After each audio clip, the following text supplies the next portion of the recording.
The Cubs are playing winning baseball, grabbing 6 wins out west, including a sweep over the world champs, and showing a sparkling glimpse of the future.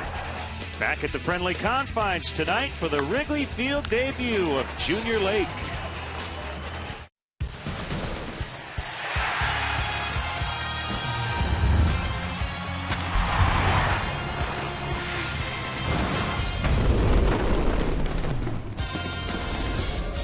It's been 15 days since the Cubs last played a game here at Wrigley Field, but they're back home and a lot of action coming up. 8 games over the next 7 days, including tonight's series opener against the Milwaukee Brewers.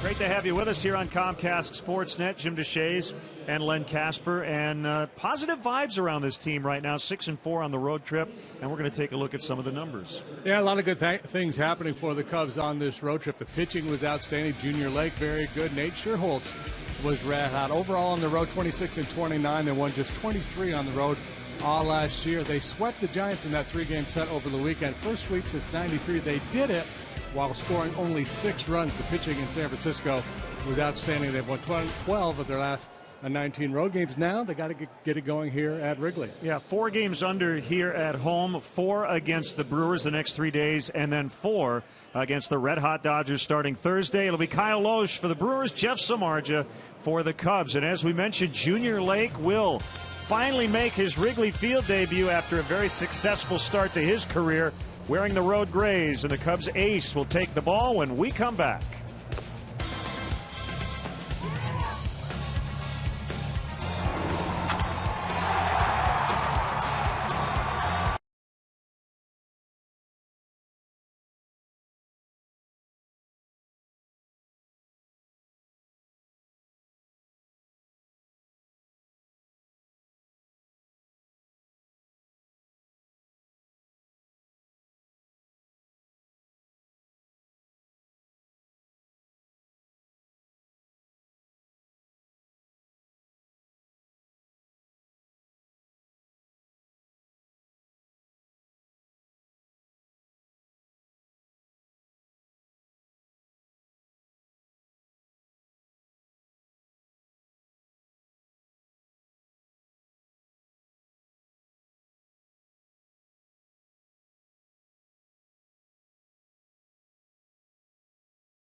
And Northwest Indiana Lexus dealer, who invites you to test drive a Lexus today.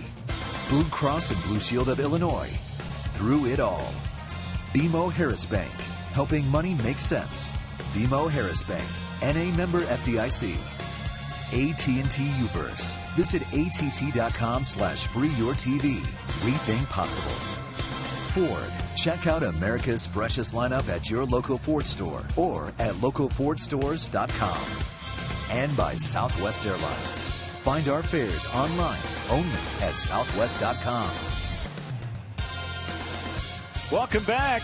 Actually, September-like temperatures here at the end of July. Wind blowing in, but blue skies above. Light jacket weather here on the north side. And before the ball game tonight, retired Chief Warrant Officer 4 Michael Durant honored here at the ballpark. His story, the inspiration behind the best-selling book and Academy Award-winning film Black Hawk Down.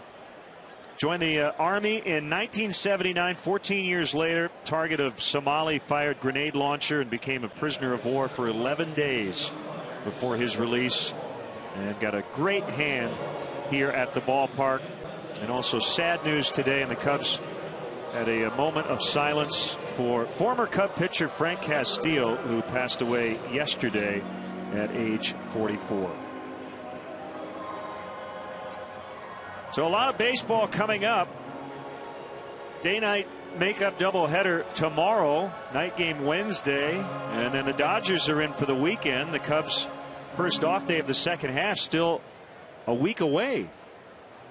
But you don't want days off when you're playing as well as the Cubs are. No, you had the break at the All-Star, over the All-Star break. Guys had a chance to get refreshed in the long road trip. And I think, playing out in San Francisco in that cool weather helps this time of year. Then you come back home here, and this time of year it could be sweltering hot. It is not. So a lot of fresh legs in that dugout right now. And you're right.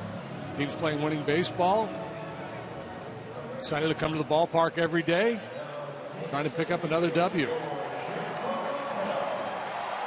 We talk big picture a fair amount, but really for a player it's about the small picture. And when you are winning, as the Cubs have lately, it has been really, really fun, even though the Cubs still 7 games under 500. But they're 5.5 up on the Brewers, who've really struggled, mired in last place, 43 and 61. Let's look at their Southwest starting lineup, and a lot of familiar names not in their batting order. More on that coming up. Ricky Weeks leads off. Nori Aoki bats second. You've got all-stars Gene Segura and Carlos Gomez with their hottest hitter in the middle, Jonathan Lucroy, cleaning up. Caleb Gindel in left, Juan Francisco at first, Jeff Bianchi is at third. The corner infield spots have been a major problem this year, and Kyle Lohse, the pitcher, bats ninth. Cubs defensively, Junior Lake makes his first start here at Wrigley Field. He's in left. De Jesus center. Nate Scherholz covers right field. Valbuena, Castro, Barney, Rizzo third to first. Wellington Castillo behind the plate. For hard chunking right-hander Jeff Samardzija. Jeff, 2 good starts on the road trip. 1-1, got a no decision last time out at Arizona for the season. 6-9 with a 3.94. Has a very high ERA here at Wrigley Field. Looking to get that turned around and headed back in the right direction.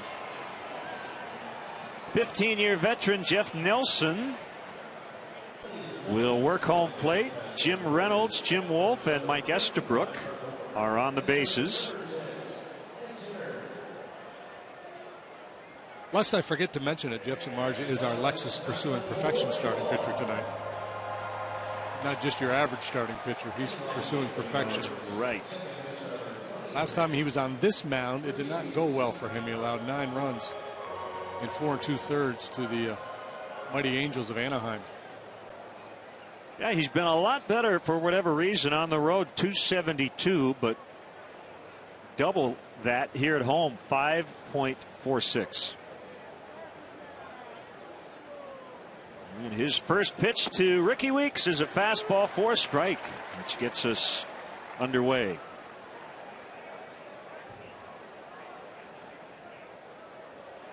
And rough for Weeks on the road, and overall just 214.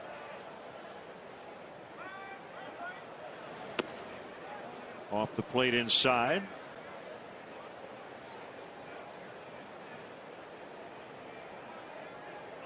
Yeah, we keep wondering, when's Ricky Weeks going to get turned around? Struggled for much of last year, but was better in the second half.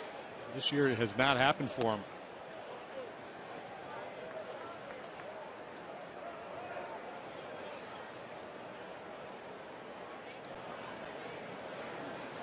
Milwaukee without Ryan Braun for the rest of the season. Suspended last week for the final 65 games. Backhanded play by Castro. Now Ramos Ramirez is on the disabled list for the second time this year with a left knee sprain. They haven't had Corey Hart all year. Arguably going into the year, JD, the 3 most established veteran position players on their club. Yeah, and I guess that's why, the question remains, who are the Brewers really? I mean, when you look to them for next season, if they have a healthy Ramos Ramirez, if he's still a Brewer, if Ryan Braun is back healthy and productive, because you consider what Carlos Gomez has become and what they have in Gene Segura, the shortstop. If healthy, this should be a very dynamic lineup. Gamble, the first baseman, penciled in to be the first baseman, has not played a single game. One strike on Aoki. Yeah, the bad is pretty obvious, but the good, surprising in some ways. Segura and Gomez, the all-stars, but pair those guys with an unsuspended Braun, a healthy Ramirez, a healthy Corey Hart, and all of a sudden you're thinking, man, that club's going to score a ton of runs. Something Aoki doesn't do much. That is swing and miss. He only strikes out once every 21 times at the plate. Man, let's not forget his contributions. He's a pretty solid offensive player, too. The catcher, Lucroy, 15 home runs, late swing.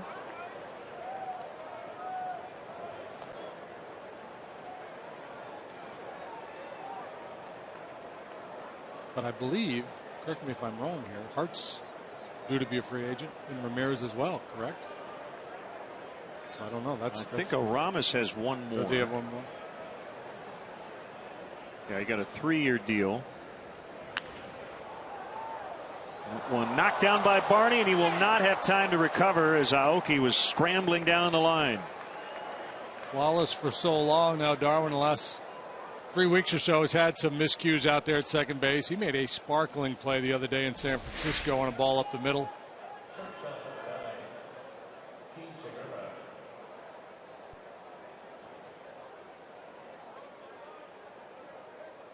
Just got in on him a little bit.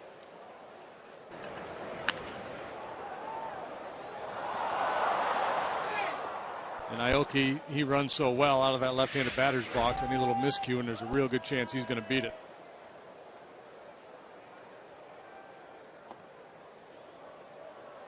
So for Barney, that is his 4th error of the year. They've all come in the month of July.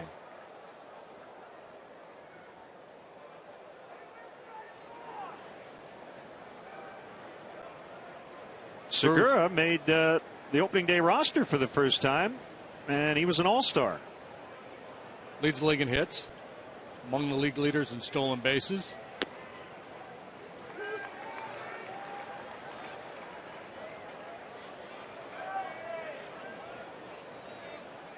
Dealing with some right forearm tightness suffered on a questionable foul call on Saturday in Colorado. The ball hit his right arm. He ended up sitting out yesterday, although Ron Renicky said just a good day to give him off anyway. 2 balls and a strike. For Jeff, like any other pitcher, it all starts with fastball command. Obviously has great stuff, one of the better fastballs in the league. The splitter can be a dominant pitch, good solid slider, but fastball command, that's the key for him. When he's hitting his spots, he can be untouchable. When he elevates, he gets in trouble. Castro, Barney out at first. They turn it 6-4-3. So the error does not hurt Jeff Samardzija. The Cubs are coming up against righty Kyle Lohse.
just 6 times, but great pitching throughout. And there's Southwest starting lineup looks like this. DeJesus, his first home game in a while, recently came off the DL. Junior Lake with his Wrigley debut.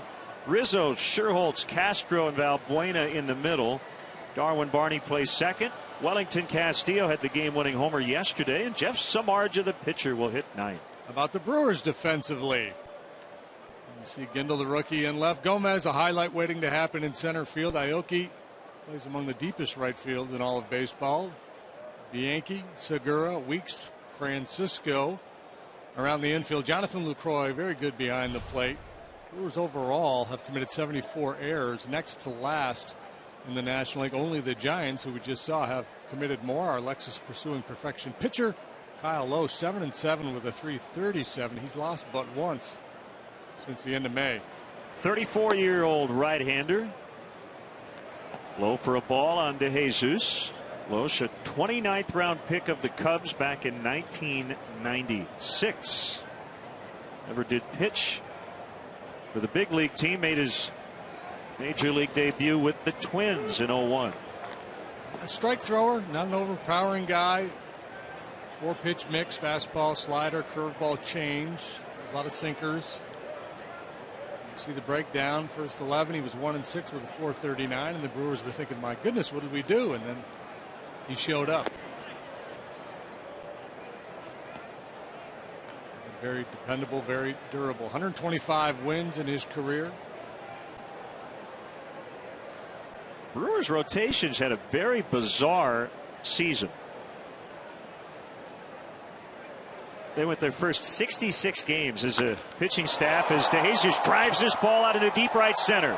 Aoki back on it. It's going to one-hop the wall, and it's a standing leadoff double.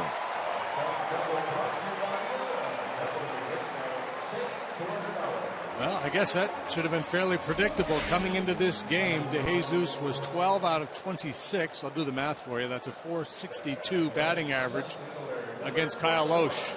And it just got a little bit better with that swing of the bat. Leadoff double here as the Cubs return home, trying to draw first blood. Let's just see the ball well against Loesch. So the Brewers staff 66 games to start the year without a shutout. Then over their next 31, they had 8, including that 3-game shutout sweep over the Marlins coming out of the All-Star break. Wacky, isn't it? Well, this guy's been really good. Peralta has turned things around in a big way. Here's Junior Lake. 15 hits his first 7 games, and then without a hit in San Francisco. Brewers still pulling up the rear in the National League. Their bullpen a lot better this year than last year. Well, they recently traded Francisco Rodriguez to the Orioles. And last year it was the bullpen that really was the undoing of the Brewers. They had the worst bullpen ERA in the National League. This year it's the starters, and the pen is 3rd in the league.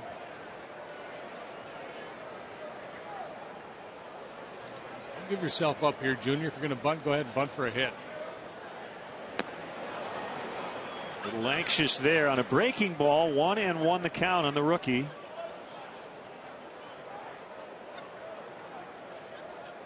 Only other time I've seen him in Cubs pinstripes is in Mesa during spring training. So you know that heart's beating just a little bit faster. Making its home debut.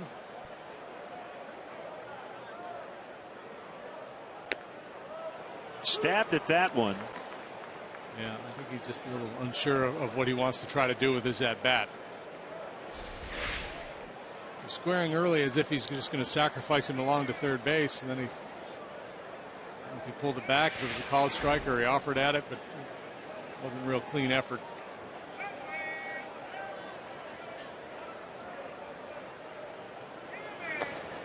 Bunted in Arizona in a similar situation, gave himself up to advance a base runner, and I asked Dale about it the other day. He said, well, I prefer he not do that. I prefer, if he's going to bunt for a hit or swing away, especially at the time he was red hot. But I don't think, they're probably not leaning too heavily on him in terms of those types of things. Just let him play the game and sort things out for himself here early on. That's a foul ball. Yeah, you generally think when a young player comes up that the manager and the coaching staff spends a lot of time with a guy working on everything. And that generally is the case. But right now, for Junior Lake, especially the way he has started, kind of want to see how he goes through things and make suggestions as those moments come up, as he swings and misses for strike three.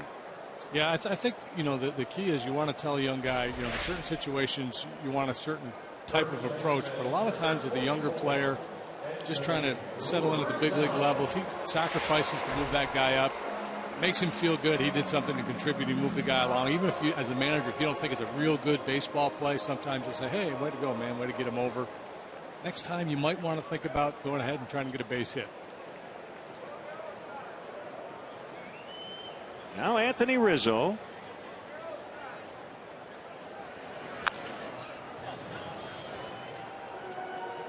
At 184 on the trip, but had that big defensive night Saturday, and yesterday got his 30th double of the season, second in the National League in that category.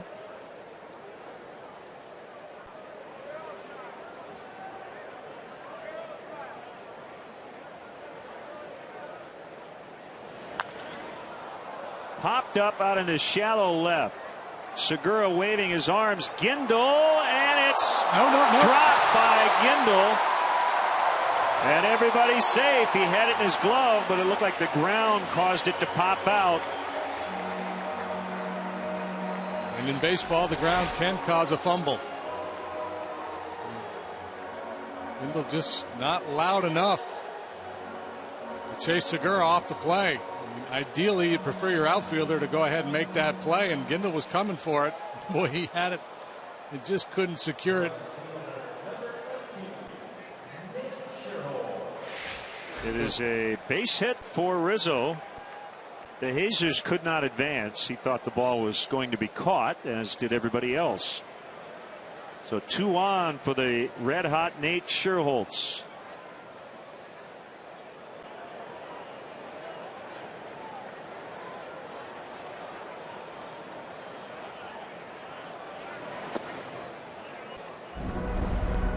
Throws a lot of strikes, gives up a fair number of home runs. He's allowed 20 of them. This one to Nate Scherholz back toward the end of June.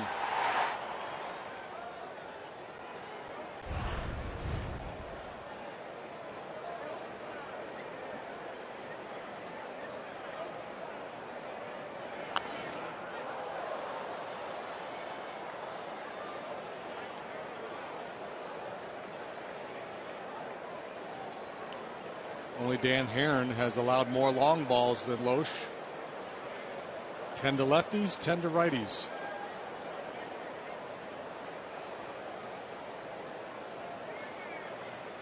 Right-handed hitters actually hitting for a much higher average off of him. The changeup, such a good weapon against lefties. Bounced well out in front of the plate.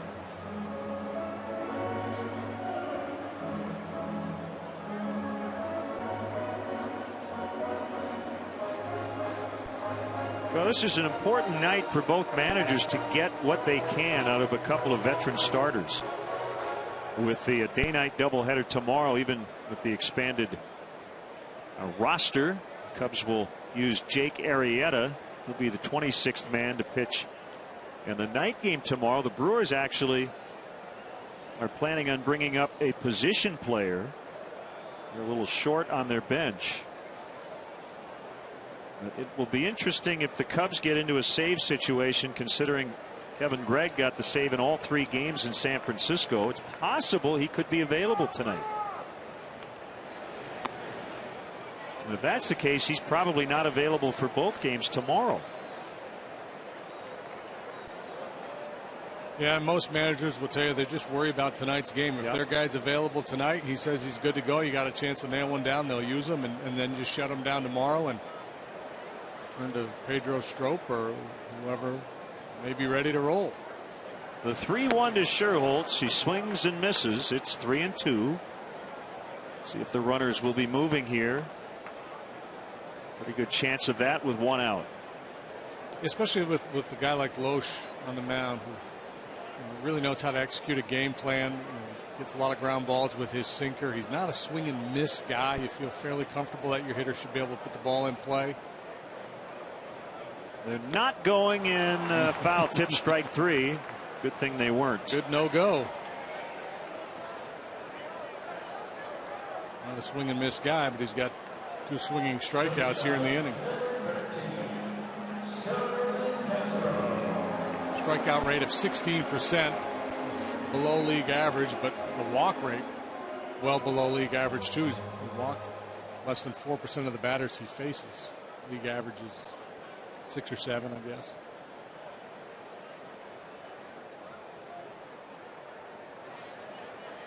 Starlin Castro with 2 outs. Ball 1. Troy, a good receiver. He's got quiet hands behind the plate. Steals a lot of strikes for his pitcher. Underrated. So much focus on Molina and Posey, and obviously they're really good players. This guy is too. Fly to right. Aoki keeps his feet moving and hauls it in to end the threat. The Cubs get a couple of hits but fail to score after 1 from Wrigley on a nice night. 0-0.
A running lane down the first base line. It was slightly askew.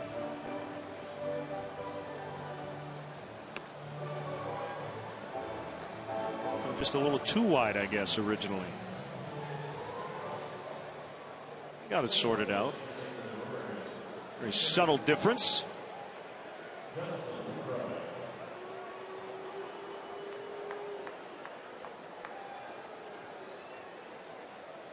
So Jonathan Lucroy, the catcher, he leads the majors among catchers with the 56 RBIs, second in homers with 15. Putting together a big month of July.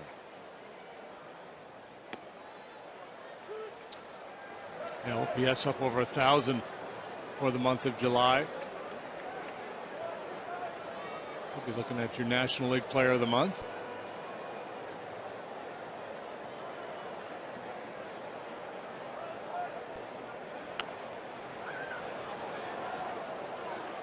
Two-seamer in. That's a big pitch for Samardzija. Get in on these right-handed hitters. First in RBI, first in home runs. 7 times he's gone deep this month.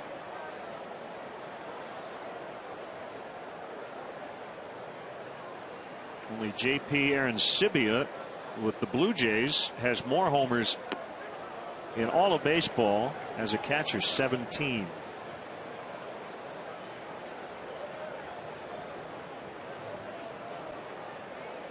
Not much happening for him against Samardzija. Small sample size.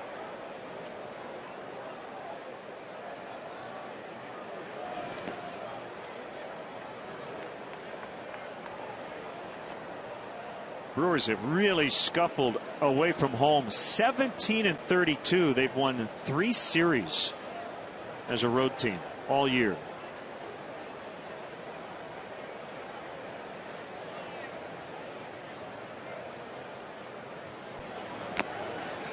Foul tip, strike 3. Overpowered him with a good heater right there. Strikeout number 1 for Samardzija. 95 miles an hour right over the outside corner.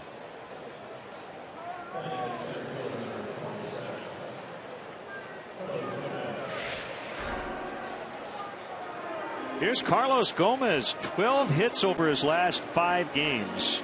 He leads the majors with 9 triples.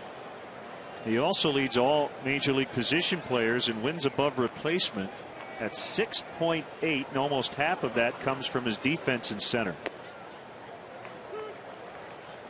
Most nights when he's on the field, he's the best athlete on the field. Bundle of energy, fast, strong.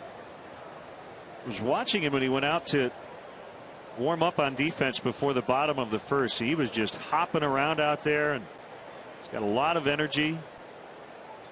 Cubs missed him in late June. He was day-to-day at that time with a sprained shoulder. That's when we were in Milwaukee last.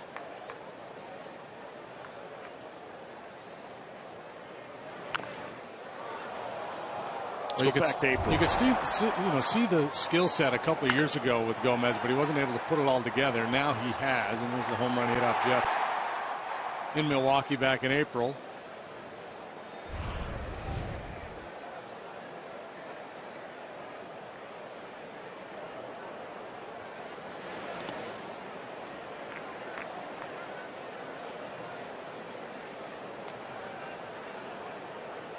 If it weren't for the Rockies, he'd be leading the league in slugging. So 92, Carlos, you'd be leading the way. Adjusted for altitude, he may be.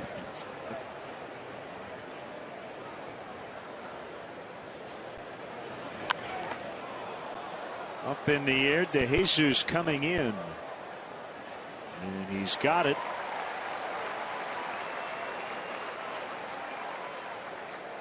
So 2 down. And here comes Caleb Gindel.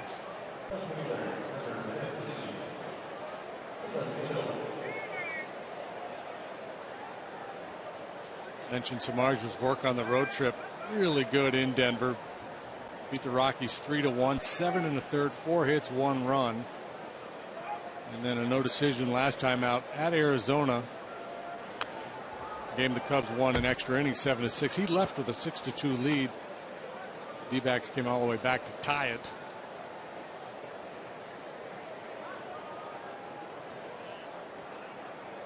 Four runs were charged to him in that ball game, 3 earned.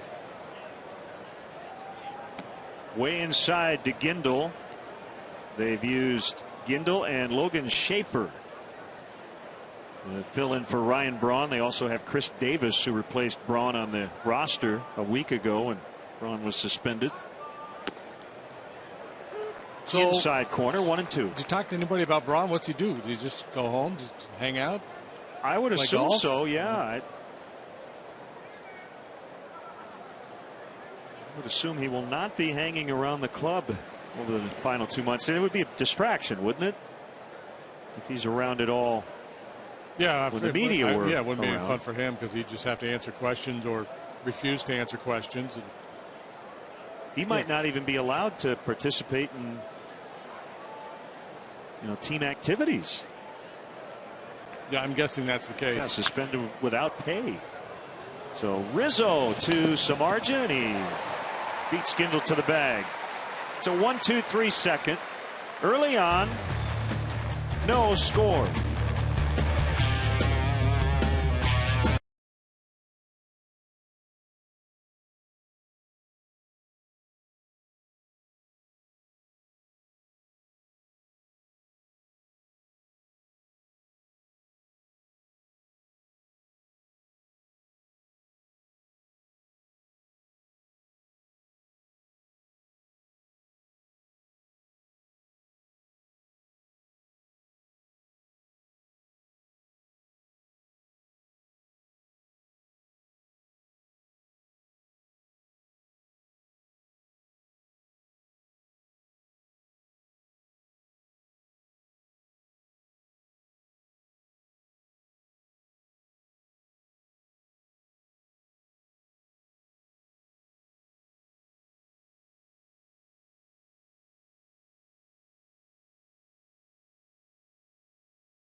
AT-CHN. Choose one of 32 Home Run Derby competitors, including everyone from the 2013 Derby. Available on iPhone and iPad and select Android devices.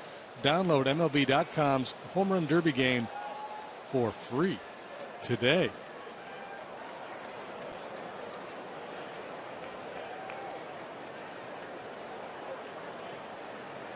Luis Valbuena here in the Cubs' second, and he swings at the first pitch, sends it high and deep left center. It is caught by Gomez.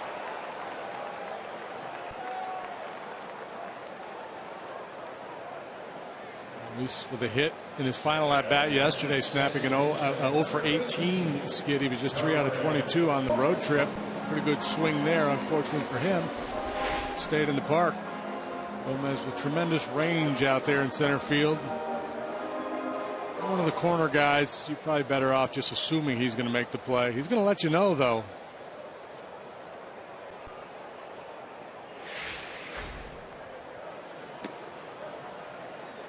Low and away to Darwin Barney. Still a little sunlight hitting the bleachers out in right field and the upper deck. That will be gone in probably 20 or 30 minutes.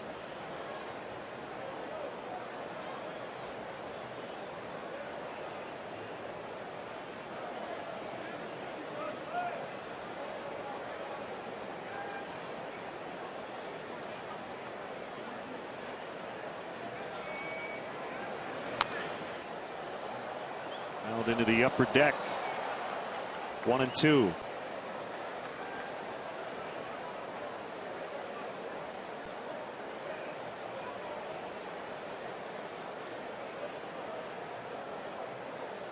First home game in the second half. The Cubs had a 10-game trip out west. Coming out of the break. Went about as well as you could have expected. 6-4, including wins in the final 3 games in San Francisco, all by a run.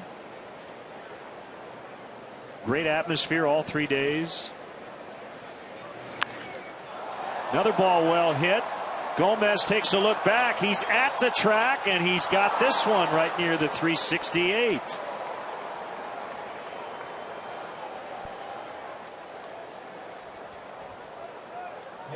Send us your comments on tonight's game through Twitter using hashtag Cubs Talk. We will read one back later on tonight. Our AT&T tweet. Up here, it feels like the wind's blowing in. Look at the flags on top of the scoreboard. Looks like they might be pushing it towards left field a little bit. Now, technically east at 7 when we started, 64 degrees. High bouncer foul by Castillo. He hit the game-winning homer off Tim Lincecum yesterday. And how about this?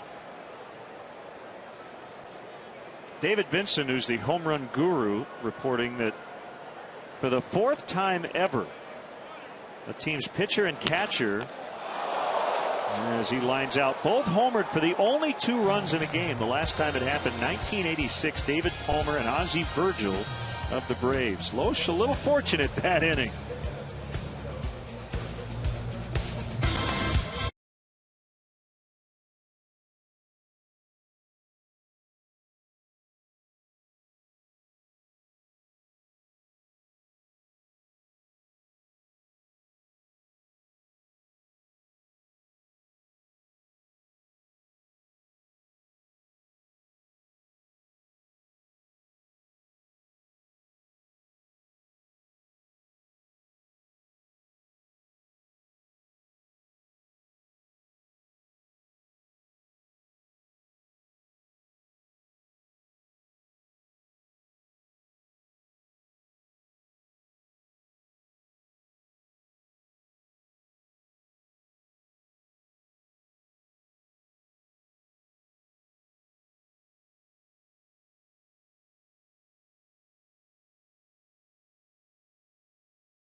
action. The only runs the Cubs needed yesterday.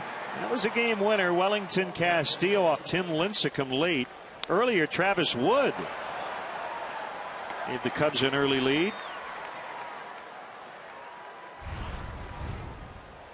What a weekend. Pretty impressive show. There was a lot of buzz in the clubhouse even today. Just looking back at a really fun series. Not so much fun for the Giants.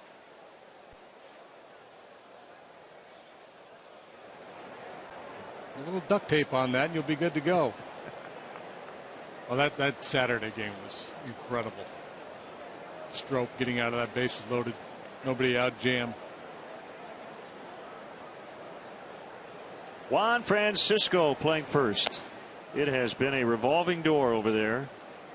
I mentioned Ramirez has been on the DL a couple of times over at third. So Ron Renicky, speaking of duct tape, has just kind of had to piece it together. They've used 3 guys at first who had never played that position prior to this year. And going back to at least 1974, the Brewers' first basemen have the lowest OPS. Not even close. 558. That's historically bad. Position from which you expect to hope to get a lot of production. It just hasn't been there because of the injuries.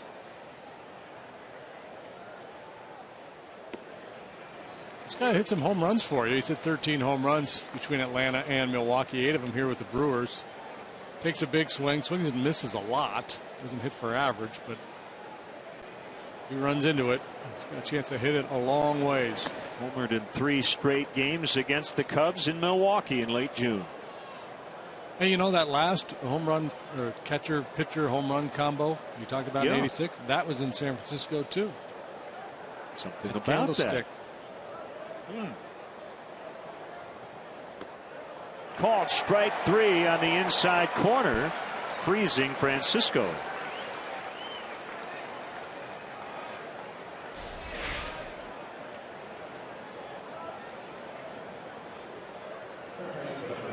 You want to crowd Francisco, big strong guy who likes to get his arms extended, and he just can't pull the trigger on that inside pitch. Cut fastball looked like.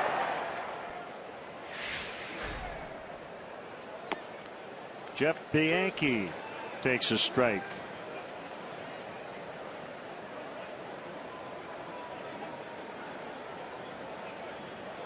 It's like that glove side command for Samardzija is there right now. He's been able to pound away at that outside corner to the righties, in on the lefties. Bianchi was a Cub on paper for a few weeks in the offseason prior to 2012. Before the Brewers got him on waivers. He hit his first career homer in this ballpark off Travis Wood last year. Castro's throw in the dirt, picked by Rizzo, 2 outs. Can you believe it's almost August? There is still time to bring out the family. Enjoy a game before the school year begins. The Brewers are here for 3 more, including a day-night doubleheader tomorrow, followed by 4 games against the NL West leading Dodgers. Tickets are available for all games. To purchase seats, visit Cubs.com.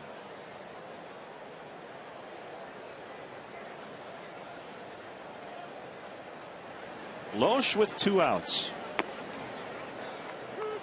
One of the things they've been working on with Starlin Castro is to try to eliminate that little tap he does before he throws the ball. There are times when you have time to do it, but he's fallen into the habit of doing it every time, and it almost cost him. Somebody can get down the line pretty good. Yeah, but that will not be easy to break. Carolyn Zakis is 70. Happy 70th. Like a fine wine. She gets better with age.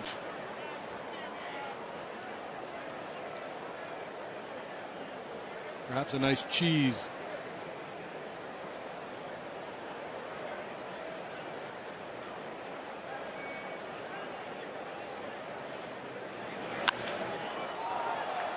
Sherholtz to end the inning. Best hit ball of the frame by the pitcher Loesch. But they don't have a hit through 3. And the Cubs are coming up for the 3rd time. 0-0.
That Castro throw.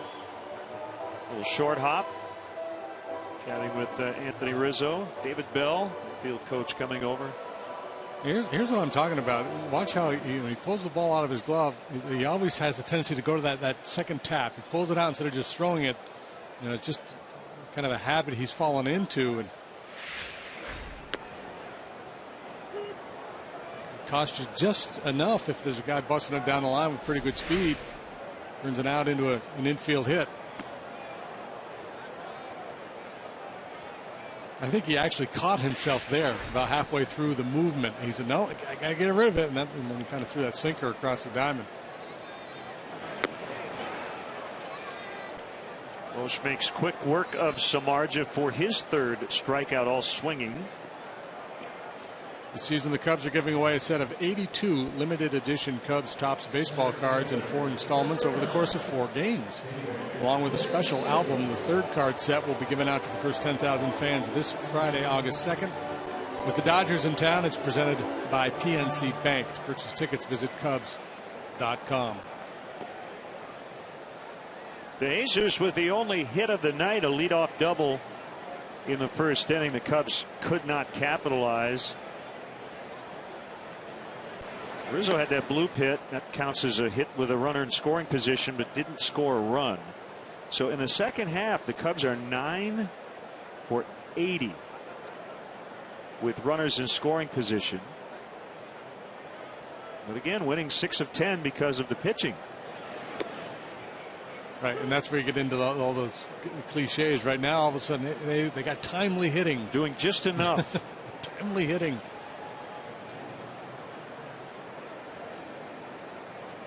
Yeah, if the Cubs had lost 2 or 3 games over the weekend by a run, we wouldn't be talking about how great the pitching was or the timely hits. It would be they didn't score enough.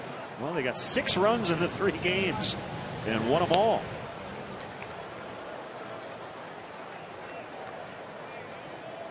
Winning cures everything. And really, that's what really good teams do, is they win all kinds of ways. They go through periods where they don't score a bunch of runs, but their pitching is deep enough to help you win some games. And they go through stretches where the pitching scuffles, but they bang the ball all over the ballpark.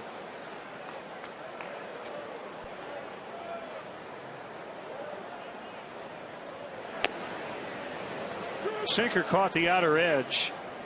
Blake thought it was a little low as well, but strike 1. I'm with you, Junior.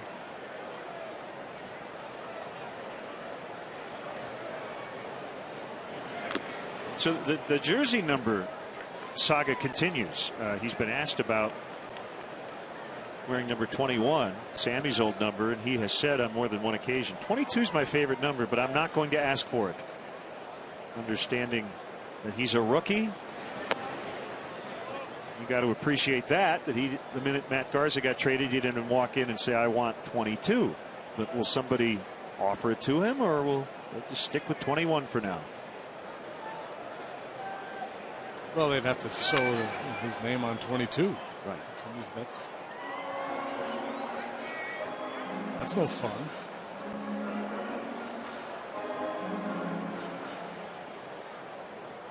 I think you've told the story before. You were just given your number, right? You didn't necessarily ask for.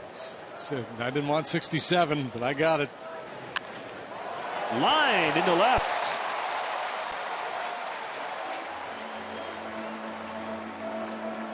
So after going hitless over the weekend and striking out in his first at bat, he comes up with a 2-out single. Yeah, he's a strong kid, and when he barrels it up, he hits it awfully hard. On top of this one, hit it on a line. Pretty swing there. He's got a lot of moving parts in his swing. Strikeouts will always be there, but the speed and the power, pretty intriguing.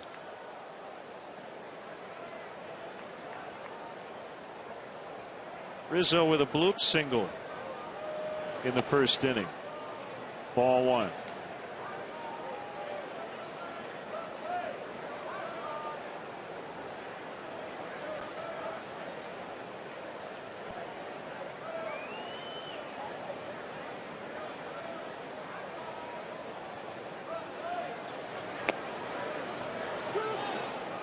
Now 1-1.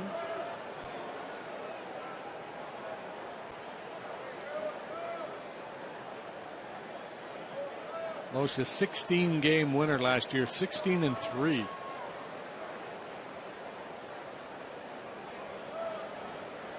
It's only good enough for 7th in the Cy Young voting. 286 earned run average.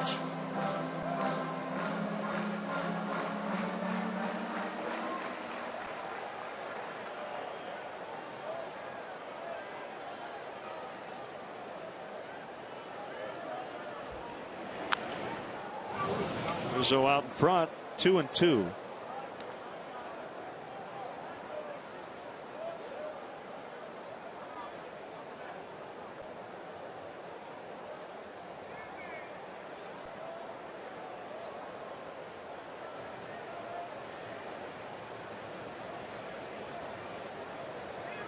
Short lead by Lake, as Loesch will check on him.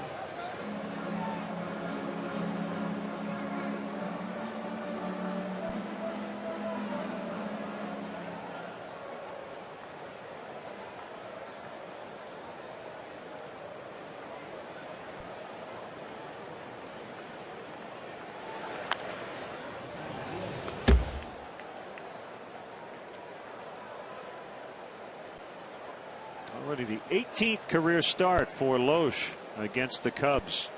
5-4 with a high ERA of over 5.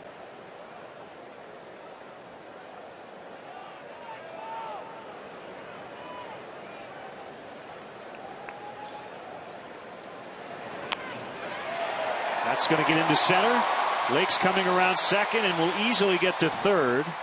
Back-to-back 2-out hits. Cheap hit last time for Rizzo. Now legit solid single here, so he's 2 for 2. 2 trips, 2 knocks. Another opportunity for Shearholtz. James had a little redemption. Nate struck out in the first with a couple of men on base. Fun to watch that guy run.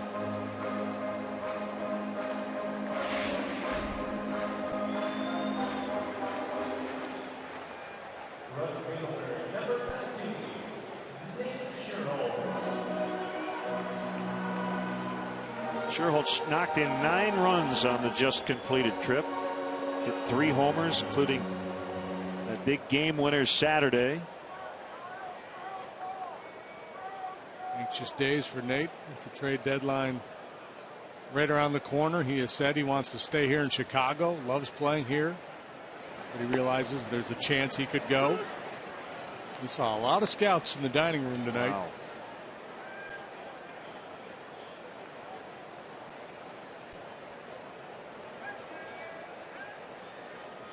Had a hard time finding a place to sit for dinner because there were so many scouts.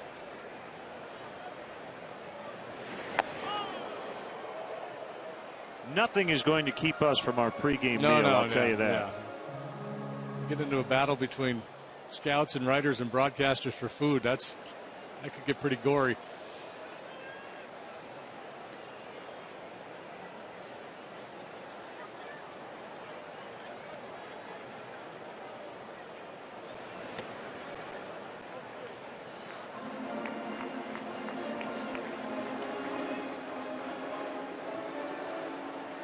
mentioned it, Loesch in a very good stretch, only one loss over his last 11 outings.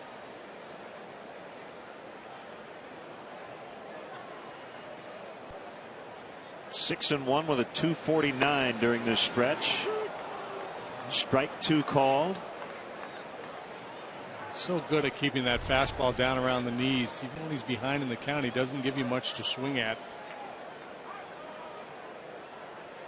AT&T UVerse Multiview.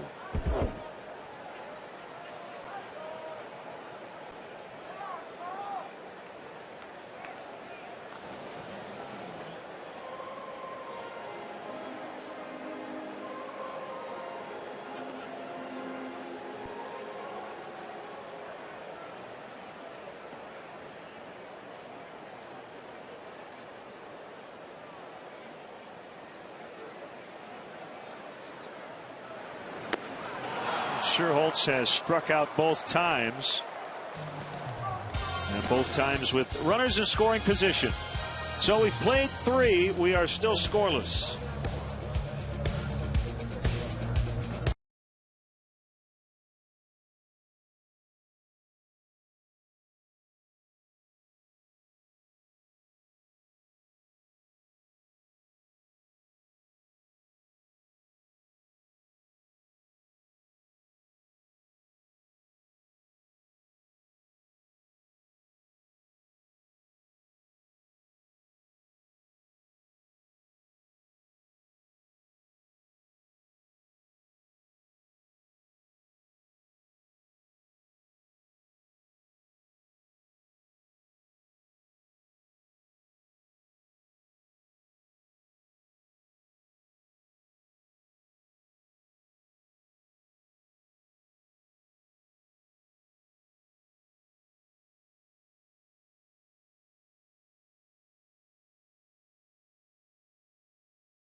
Those tacos from Taco Bell. Liv Moss. And our Menards grounds crew did a great job getting this field ready after the concerts last weekend. New sod looks great in the outfield. Here's Ricky Weeks, second time through. No hits in the first 3 innings for the road team. 1-0 the count. We could try there. Must have been just a little bit inside. Weeks pretty close to home plate.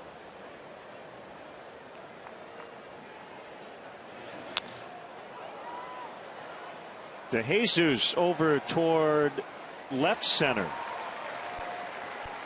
And Weeks is 0 for 2.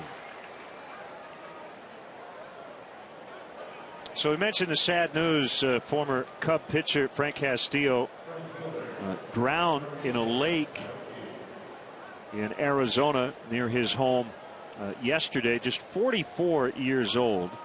He and Dale Swaim were teammates at AAA Nashville 1999 in the Pirates organization. Cub fans will remember September 25th, 1995. That year Castillo won 11 games, took a no-hitter into the 9th inning, and with 2 outs, Bernard Gilkey hit a triple to break it up.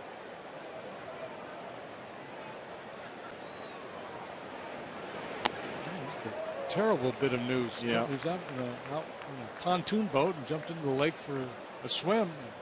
Apparently wasn't a very strong swimmer and never came up. Was a Cubs minor league pitching coach for a couple of years. 2011 and 12. Ooh, Aoki, I think got a piece of him and the bat. That's a foul ball. Piece of him and the bat that's in the strike zone as the pitch is being delivered. Look where his hands are. He's right on top of the plate. A little half swing, catches the knob, and I think he just felt the reverberation. Look at that, he's trying to buy one.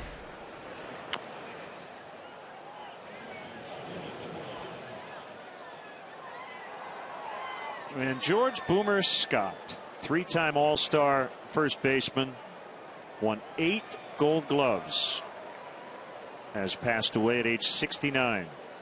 Former Brewer, played with the Red Sox.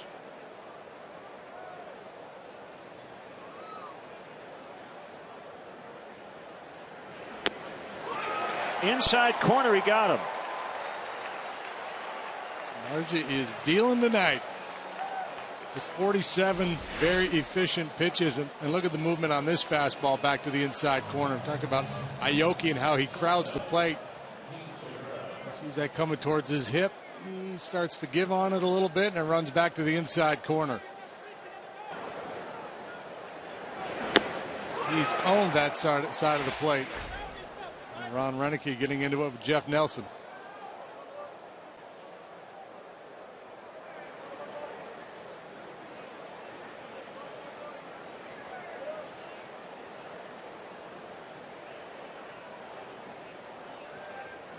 Two outs, it's Segura.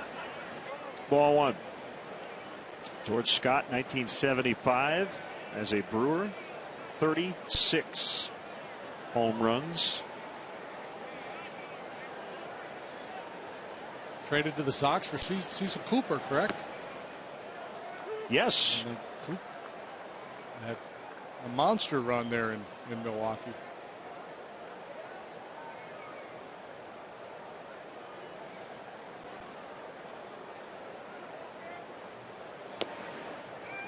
Tom Hodricourt tweeting earlier today. Tom writes for the paper in Milwaukee. Favorite Boomer Scott line. It's just gravy on the cake.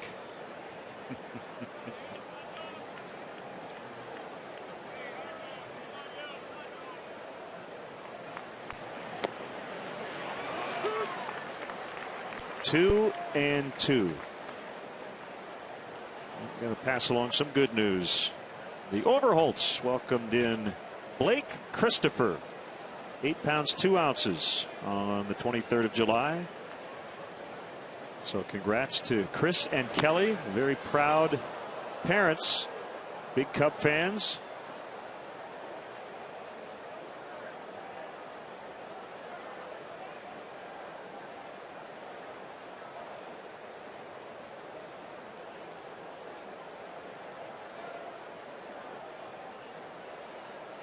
Swing and a miss. Samardzija hitting the Brewers through the first 4 innings tonight. Only man who reached was on an error.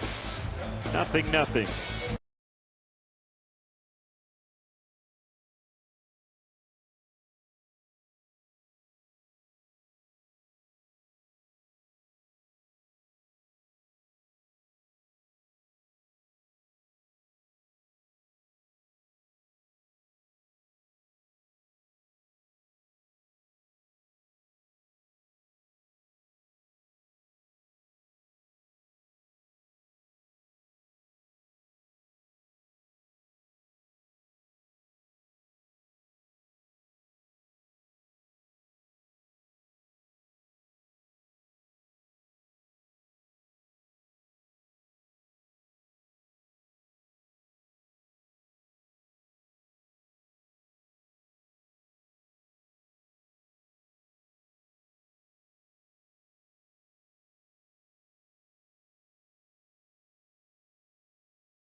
'10th, 16 Chicago teams will compete to be the first Woody's Wiffle Ball Classic champion. The Woods will welcome Chicago's favorite celebrities for a home run derby and celebrity game under the lights right here at Wrigley Field. And you can join all the fun. Purchase tickets at woodyswiffleballclassic.org. One strike to Castro. Cubs batting in the 4th. Chat with Patrick Mooney, our Cubs insider, coming up next inning. Bill Curtis, award-winning journalist, will sing the stretch in the 7th.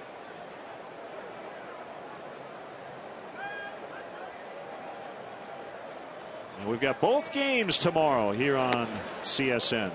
Full day of baseball. 1:20 and 7:05 the first pitch times. We'll hit the air at 12:30 pregame live.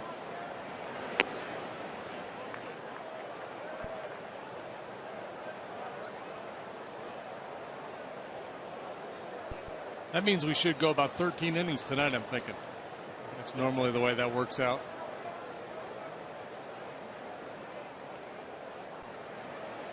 The 2-2.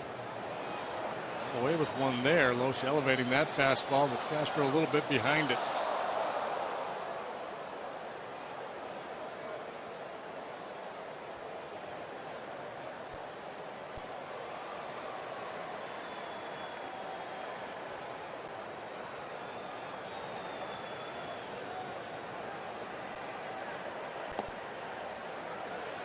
Full count with Valbuena on deck.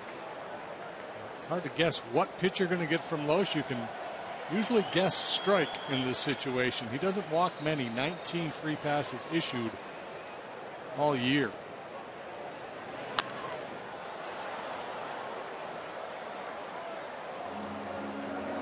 Big series in Pittsburgh. The Pirates leading the Cardinals 4-1 in the bottom of the 7th. They're only a game and a half out of first.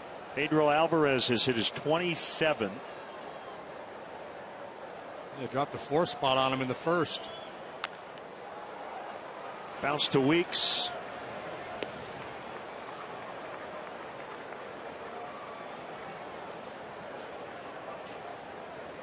So Westbrook and Liriano pitching in that one tonight.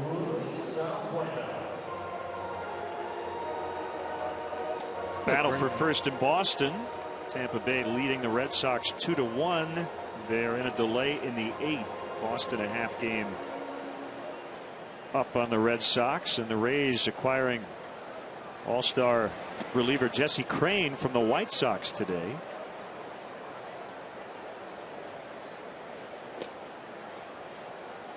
Several deals involving relievers, in fact. Jose Veras goes from Houston to Detroit. Left-hander Scott Downs, actually saw Scott in San Francisco, staying with the Angels, who were playing the A's over the weekend. He's now an Atlanta Brave.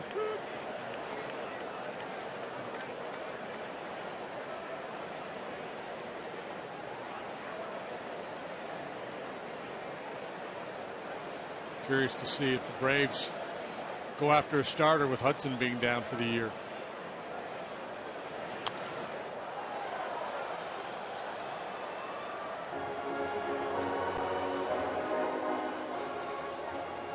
Interesting comments from Phillies closer Jonathan Papelbon regarding the Phillies situation. Starting play 7 games under 500, and he's not too happy. I definitely didn't come here for this, said Papelbon. Dropped by Francisco. He just totally whiffed on it. And Valbuena ends up at second.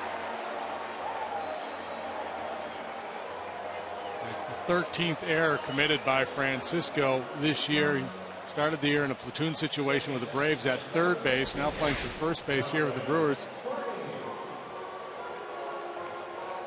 Just totally missed it. Yeah, that's you're not going to see a more blatant error than that one.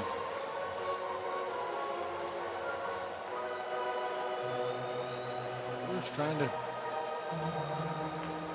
help the cause of the Cubs here tonight. That bloop single fell in, a little looper to shallow left that got between Gindel and Segura, and now Francisco whiffs in the most routine of plays.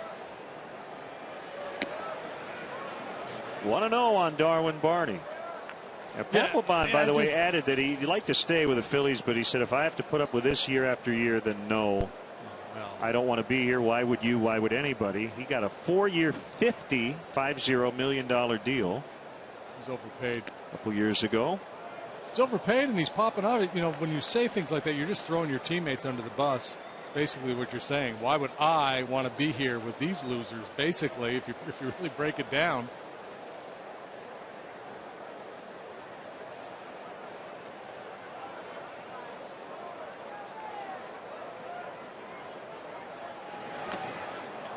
Yeah, at least in Tyler Clippard's case, he was defending a teammate. And certainly you could criticize him for criticizing the organization, but in Papelbon's case, just, yeah, I don't know.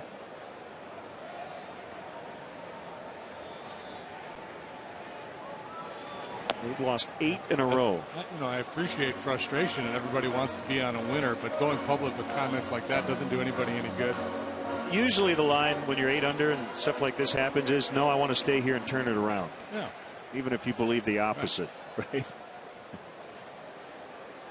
If they trade me, they trade me, but I'm not thinking about that, et cetera, et cetera. Nope. We ask our athletes to be honest, and I guess when they are and they say what maybe people don't want to hear, we criticize them too for that. So I guess we'll at least give him marks for candor, giving his true feelings. Yeah.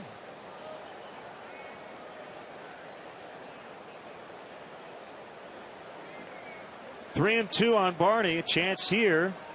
2-base error setting it up.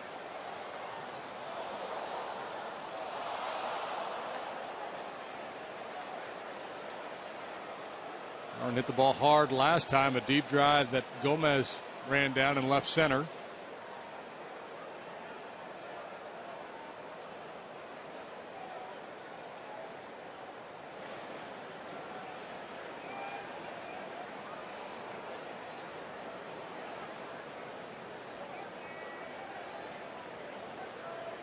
The kick, the pitch, ball 4.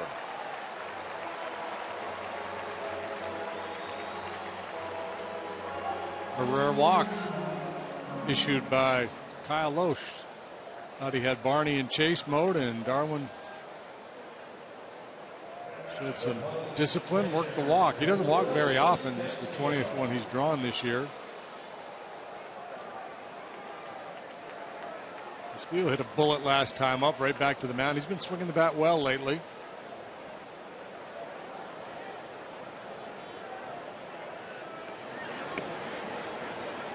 Curveball for a strike to Castillo.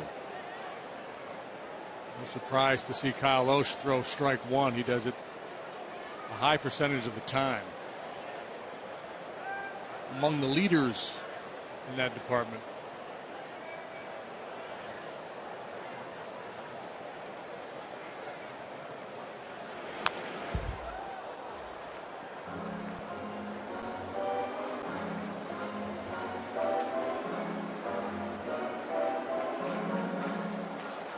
Bundle up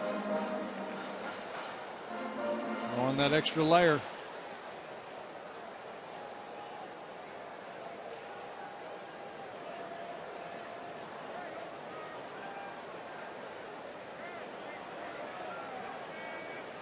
Oh, 2 fouled away. You referred to Lucroy earlier. You know, this division has some really good catchers. Now, this is defensively, and we can debate the merits of catcher's ERA. A lot of it has to do with the pitching staff, but you've got 3 of the top 4 in terms of catcher's ERA in the league in this division. And then the offensive contributions as well.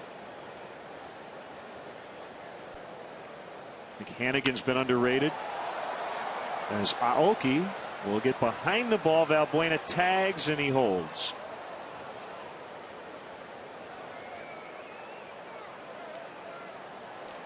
Watch the Cubs here at Wrigley Field as they entertain the Dodgers this Thursday, August 1st at 7:05. Yasiel Puig, no Matt Kemp, Carlos Marmol will be here. First 10,000 fans will get a pair of Cubs headphones, compliments of Las Vegas.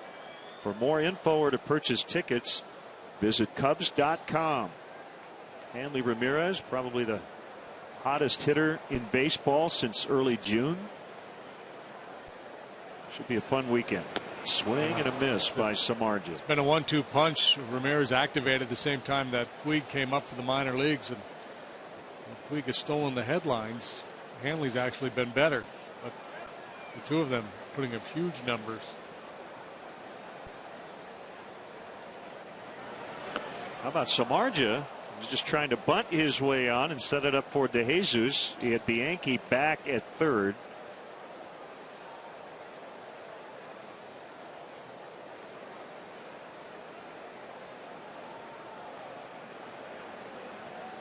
Nachos and a helmet. I'd like to order the helmet o food, please. Keyhole. Off the corner. Keyhole. Kyle Lostro strike one 68.1% of the time, just behind Cliff Lee and Patrick Corbin in the National League.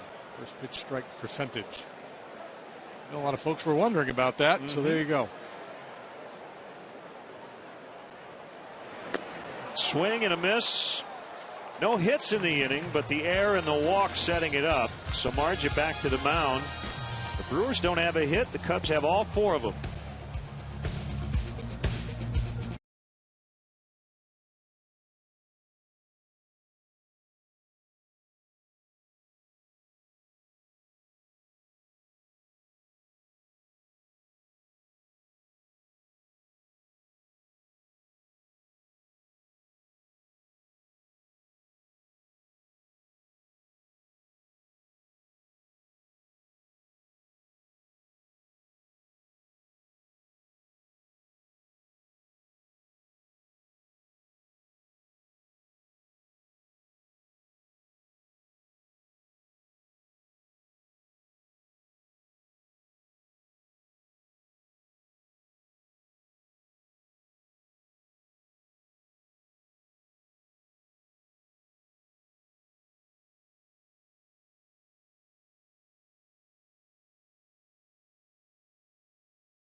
Brought to you by Nationwide Insurance Agent Jeff Vukovich. Visit jeffvuk.com. Nationwide is on your side. A 6-4 road trip out west. Dale called it probably the best trip out west he can remember, and he's been in this game for a long time. And there's just a palpable positive vibe around this team right now.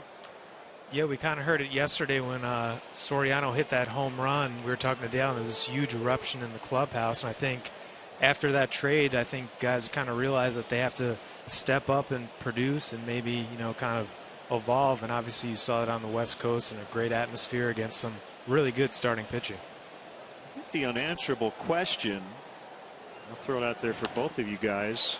You know, Dale kind of talking about learning how to win and having that type of atmosphere and winning those games.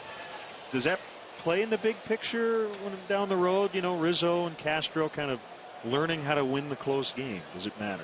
Yeah, I asked him yesterday after the game. You know, I know Dale in the front office says either you make the playoffs or you don't. Who cares if you win 78 or 82 games? It's a hit by pitch to start the inning. Lucroy is on. But that's exactly what Dale said, that, you know, you need to learn how to win. You know, there's a lot of guys that are trying to get their feet under them here, and, you know, winning in atmospheres like that, he said it's multiplied by 10 when you're in a pennant race, and hopefully for them this is something they can use down the line. Yeah, for me, it's mostly about having winning type players, the guys that care about winning and always trying to, regardless of what kind of team you're on or what kind of games you're playing. I know that's one of those things that's out there about learning how to win, and I just think you either have guys that care a lot and are very passionate and play hard all the time, or you don't.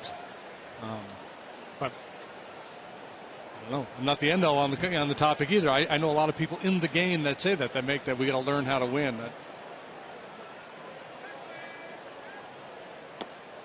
Well, when you do win, as I said earlier, you know, this team is still well under 500. Probably really a good 2.5, 3 week stretch away, even if they continue to play well, to get back to 500. But this game is really built in that clubhouse on the last couple of days. If you're winning, you feel good regardless of what your record is. See if they can turn two here. They do against the speedy Gomez. 2 quick outs. Patrick, I know Dale was asked about Junior Lake, who went 0 for the weekend in San Francisco. He brought up a good point, though. Kane, Bumgarner, Lincecum's not like it was an easy matchup for him. Yeah, I think it was 15-30 to start, and obviously he kind of slumped off that, but this is his first chance to come to Wrigley Field. He had been to Chicago for a Cubs convention, I think, a couple of years ago, but he's got Soriano's old locker. He's out in left field, and Dale said he has no intention of sitting him or sending him back to, obviously that's not his decision, but going back to Iowa. That really, this is going to be 2+ months for him to see what they got, whether it's not necessarily Pugue or anything like that, but just if he can be a steady player and set himself up for next year, I think the Cubs would consider that a nice victory. The 1-0, Gindel bounces foul. Brewers still without a hit. We're here in the 5th inning in a scoreless tie. By the way, Jake Arrieta will start tomorrow night here on CSN. That'll be his Cubs debut. Yeah, I got a chance to talk to him briefly in the dugout and asked whether you think this is a kind of one-game audition or whatever, and he said, well, I don't plan to go back to Iowa. So he said this is his first time here as well. He said he got chills walking up the steps, and clearly this is a guy, I'm not sure what the next move would be to fit him in, but I think they want to see him these last 2 months as well to get a better read on what they got in him. Samardzij's 2-1 is low, 3 balls and a strike. Chris Russin's forced their Russin, as well as too. he pitched, he obviously deserves another turn. Or sometimes in this game, what you deserve and what you get don't necessarily match up. They've got Villanueva as the swing guy if they want to make room. There's the first hit on a 3-1 as Gindel singles with 2 outs here in the 5th. I don't know, Patrick. Yep. Had no hitter going till you came up. I'm going to get blasted on Twitter for this. Last thing, Patrick, and I'm not expecting you to know the answer. We'll find out Thursday, Friday, Saturday, whenever Carlos Marmol gets into the game. But I am curious to hear what the reaction among Cub fans will be for a guy who had great success early and then struggled right at the very end of his Cubs tenure. Yeah, I think you got to think they kind of released most of the frustration on Twitter and kind of booing him here. And I do think that, kind of the same way with Soriano, when you kind of take the long view of their entire career here. Marmol was a huge piece on some division-winning teams, and he really took the ball every day. I never complained. He was at his locker, win or lose, no matter what. But clearly that'll be probably the most interesting moment from the beginning of that Dodgers series. Big cut and a miss by Francisco. And it's 1-1. All right, Patrick, as always, thanks for the time. We appreciate you scampering back from San Francisco for the start of this series. It was a long trip. No problem. Thanks, guys. It's like a nice piece of gum for your contribution. We always have a parting gift. Yeah. JD's coming through. Patrick Take Mooney, two. our Take Cubs two. insider.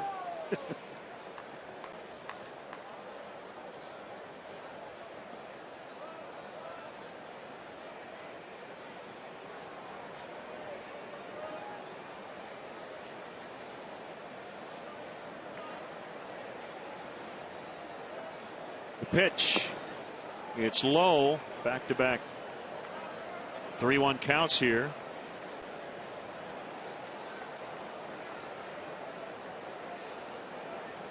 The no-hitter's gone. Focus obviously is on winning a ball game. You're in a scoreless tie, and this guy's very dangerous.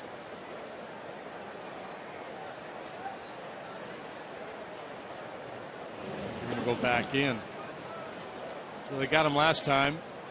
Punched him out with a called third strike on a fastball running back to the inside corner.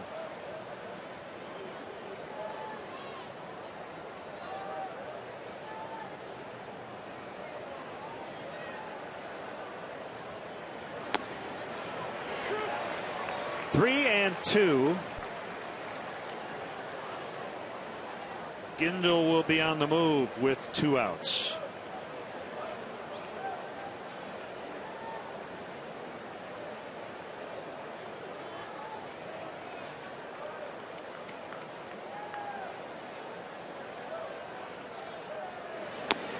called strike 3, and the inning is over. So Samardzija gives up the first Brewer hit, but picks up his 5th strikeout to end the frame.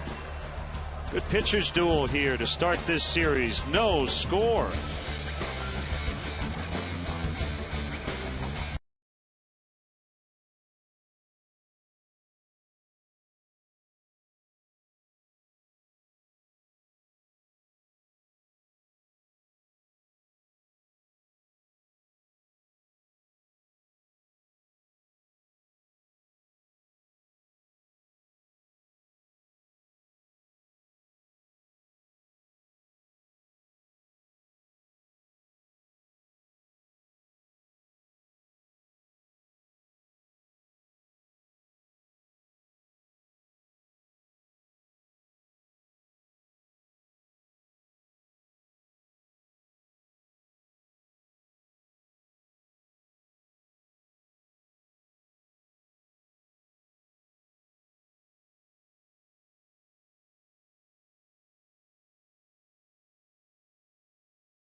Love to the Chicagoland area. Opt into Qdoba's mobile club by texting Q to 50500 to receive free chips and queso.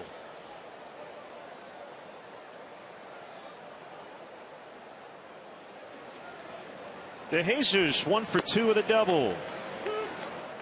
Strike 1.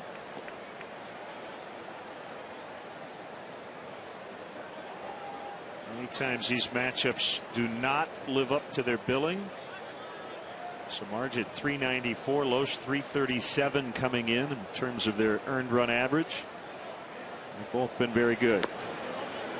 0-2.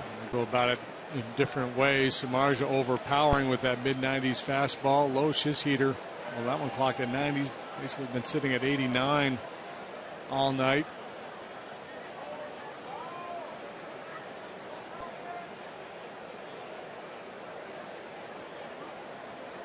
Had by far the better of it in terms of scoring chances. That's it for DeJesus. 6 strikeouts for Kyle Loesch. First looking. Get more cash back when you earn up to 5% back on purchases in categories you choose with the U.S. Bank Cash Plus Visa Signature Card. Apply today at any U.S. Bank branch.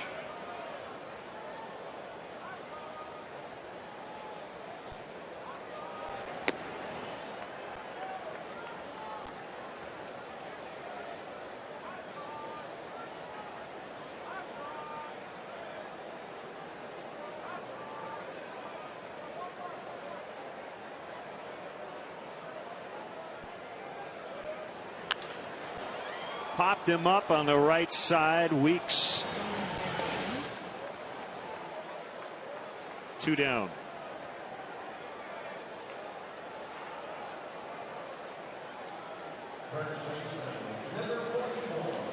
See what the Brewers are doing here in the month of August at home. Yeah, I just saw the story. Tell us, Mark Attanasio announcing their owner. Yeah, because of the Braun situation and everything else going on with their ball club, they're giving away vouchers worth $10 to everybody that passes through the turnstiles in their home games in August. Those vouchers can be used for food, merchandise, tickets. You can accumulate them. So if you go to a bunch of games in August, you can rack up a bunch of vouchers. It's a way of kind of giving back. Actually, I have to give credit to their COO, Chief Operating Officer Rick Schlesinger, making the announcement today. But one story I read said, you know, if based on their average attendance, the amount of money they will hand out in vouchers will be roughly around what they would have had to pay Ryan Braun, but he's suspended without pay. So that wasn't their intent to match that, but it's just the way the math works.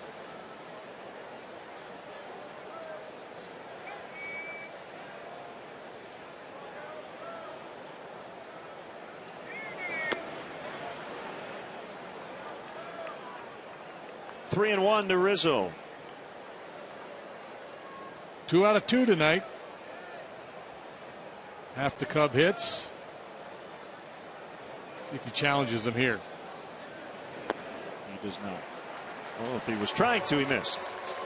Trying to shoot for that outside corner down, just pulled it across to the other side of the plate.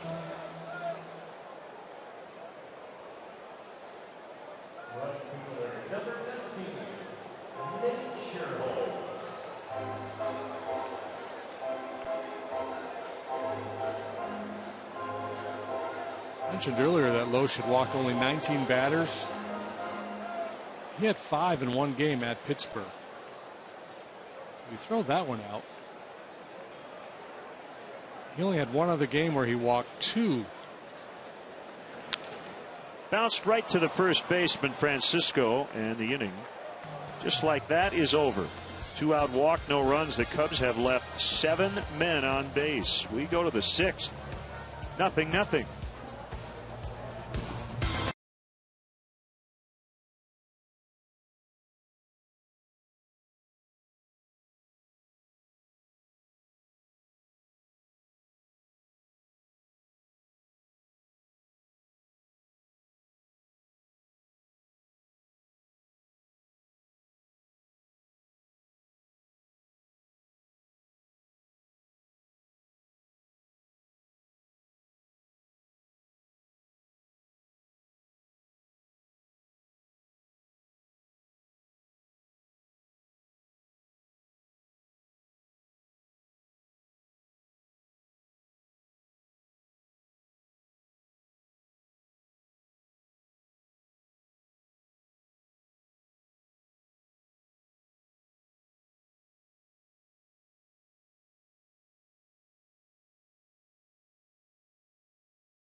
Davis slow-mo replay. How about Jeff Samardzija owning that side of the plate? Outside to the righties, inside to the lefties. He's been pounding away at that corner effectively all night long. Got LaCroix swinging. Francisco looking a couple times. Segura flailing at what appeared to be a splitter. Francisco twice he's gotten with that come on back fastball to the inside corner. Pretty impressive stuff. Bianchi, Loesch, and Weeks for the Brewers.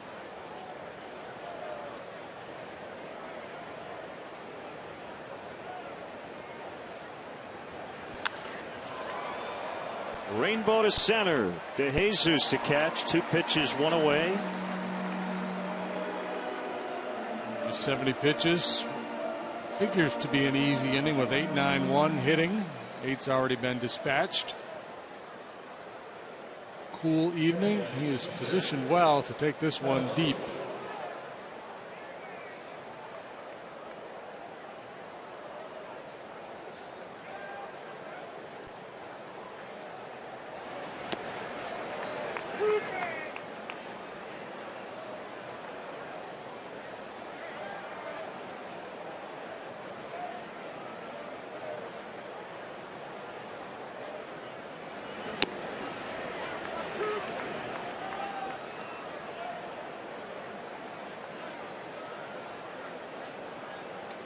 Giants visited the White House for the second time in 3 years. On their off day before they head to Philly, up the middle and through. It would not have gotten Loesch even if Castro or Barney had gloved it. Two pretty good ABs. He lined out last time, and now he punches this single up the middle. High bounding ball. Beyond the reach of Castro. It's a 1-out knock.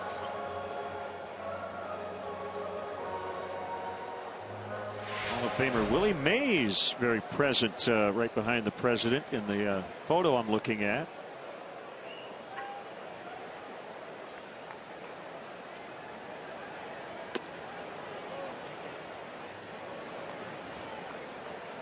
I don't remember this, but I guess on the campaign trail, President Obama last year predicted the White Sox and the Nationals in the World Series. It's a pretty safe guess. He's a White Sox fan.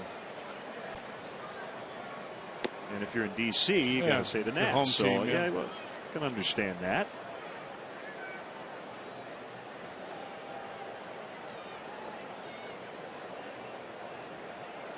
He's also done the NCAA tournament bracket the last few years, too, I believe.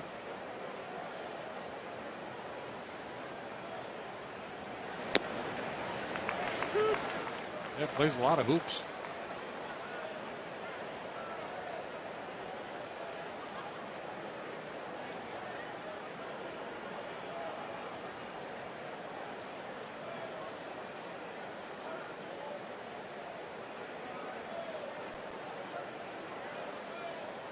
The 2-1. So Marge has been getting behind in the count here the last couple of innings.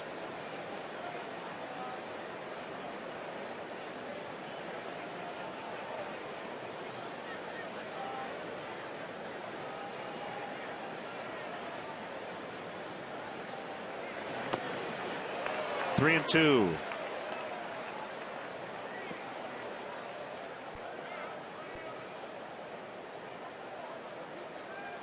Good movement on that 94-mile-an-hour fastball right there. Weeks has bounced into 11 double plays.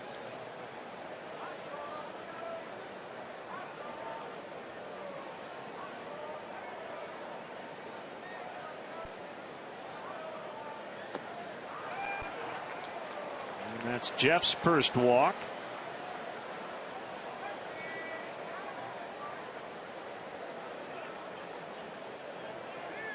And they have a runner in scoring position for the first time. It happens to be Loesch, the pitcher, who runs pretty well. Yeah, a lot of times in a situation like this with a pitcher out there, you're thinking it's going to take 2 hits to score him, but Loesch, a good athlete. Score on most base hits to the outfield. Sharp line drive to left might be a challenge.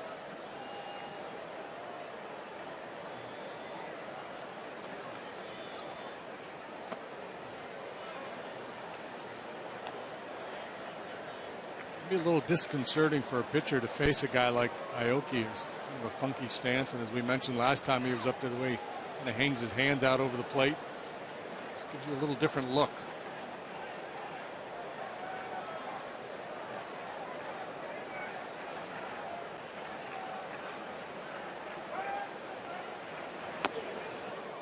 Just about got clipped.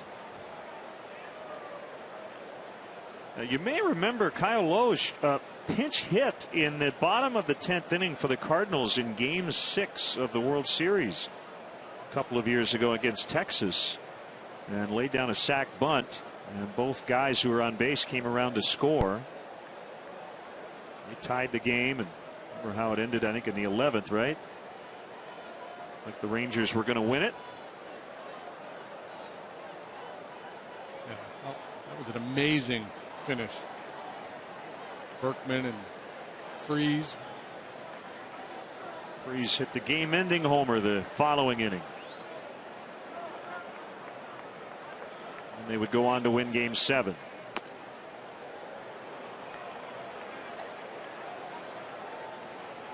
You see, that's the problem with a guy like Aoki who crowds the plate. When you try to go away from him, You almost have to go off the plate because the outside corner becomes a very hittable pitch because he's up on top of the plate.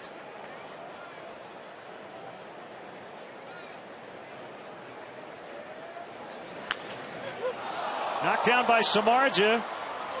And he throws to first in time to get Aoki. Normally you'd rather not have your pitcher do that, but it ended up being a pretty big play. And they're going to come out and check on him. The ball wasn't hit that hard. You just hope it didn't catch the end of a digit. Like he had in Cincinnati back at the start of the season. Got his palm. Yeah. It's good news. Ball's had a lot of top spins. Jumped out of his hand. Now, that's a play that, likely Castro's going to make a play on this ball. Maybe even get two.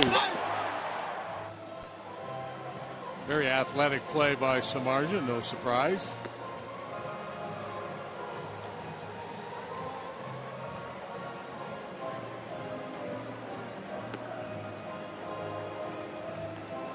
Close, but they got him.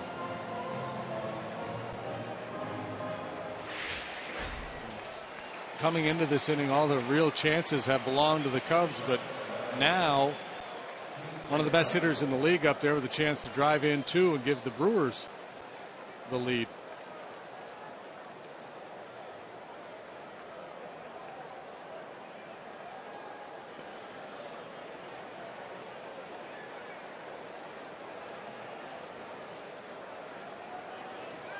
Second and third, and it's Segura.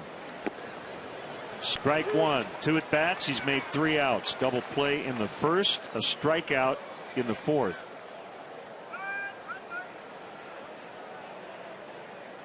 Three out of his last 25 now.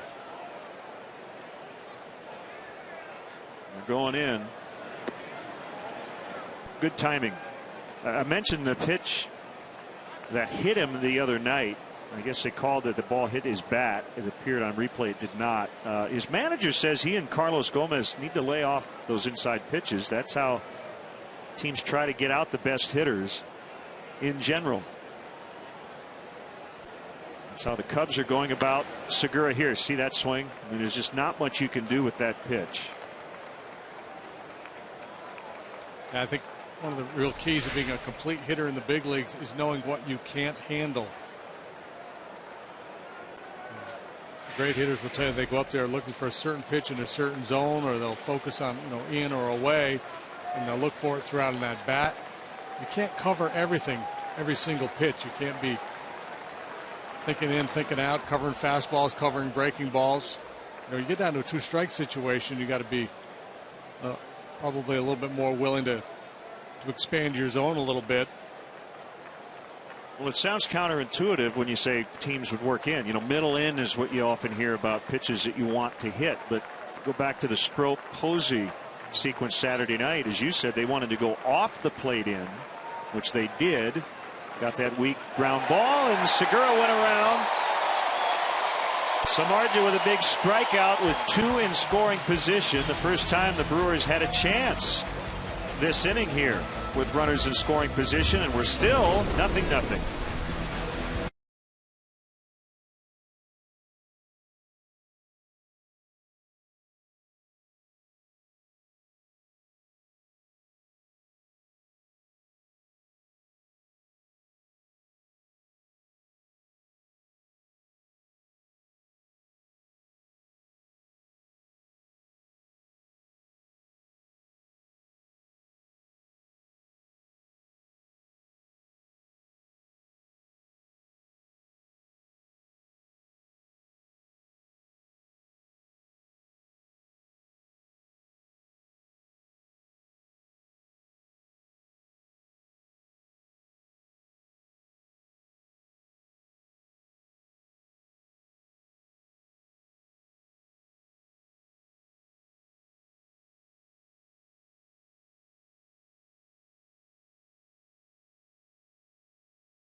Annual Cubs convention takes place at the Sheraton Chicago Hotel and Towers, January 17th through the 19th, 2014. Rooms can be reserved by visiting CubsConvention.com or by calling the Sheraton Chicago. Make sure you ask for the Cubs convention rate. All reservations come with convention passes built into the room package. We hope you will join us in January. Slider in there on Starlin Castro.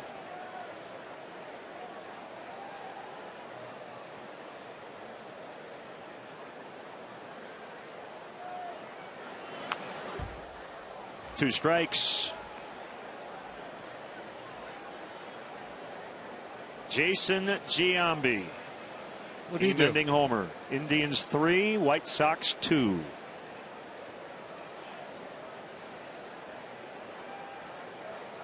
Off Ramon Troncoso.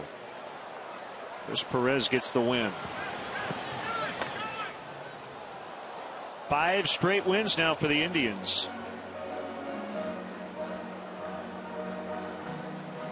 The White Sox are 40-63. JD, remember when we went to the South Side in late May? They were at 500. They're 23 games under since.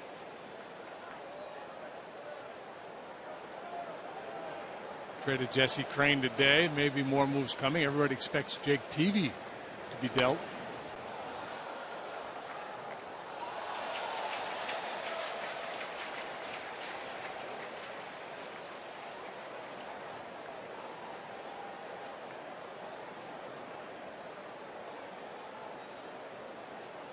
A lot of buzz about Rios being moved.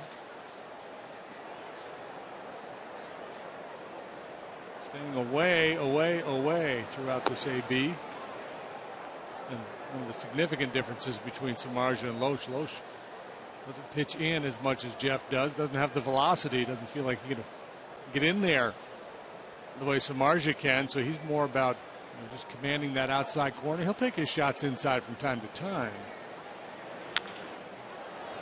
Segura will charge, and he gets Castro.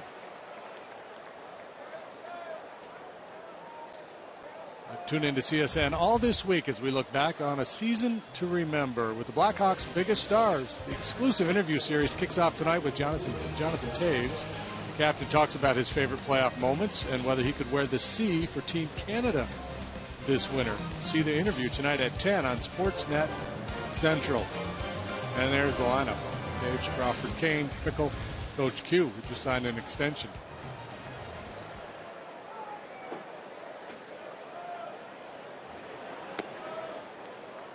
Albuena 0 for 2. He did reach on an error in the 4th inning. It's been a struggle for Luis. Right now 7 for his last 51.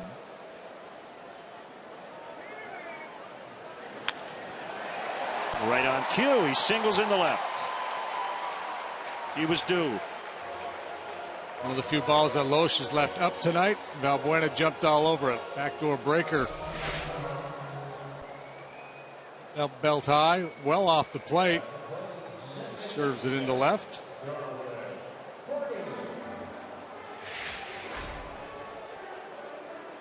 Ooh, Pirates now 9-1 over the Cardinals. They've gone to the 9th.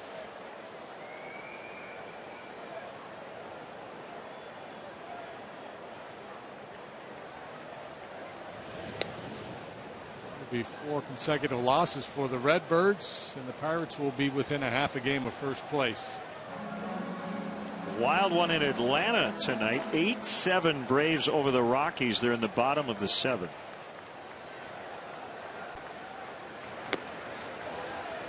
Outside to Barney. Argo's 4 for 4. Mets leading Miami 6-5 in the 8th.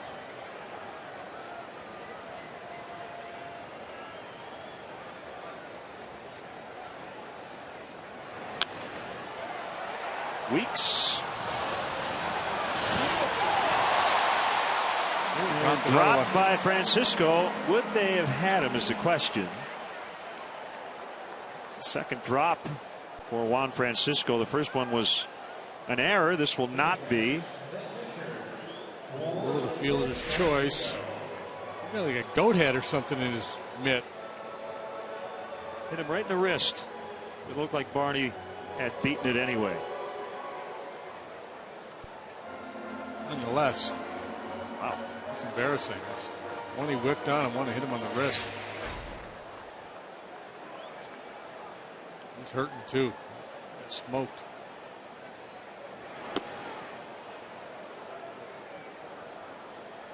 If I'm his teammate, I'm going out tomorrow and I'm buying a butterfly net and I'm bringing it to the ballpark and hanging it in his locker. And just hope nobody tells him that it was me that did it. Just do it. Just walk over there. Hey, Jim DeShay's. Yeah. You might want to use this. Sure, he'd appreciate it.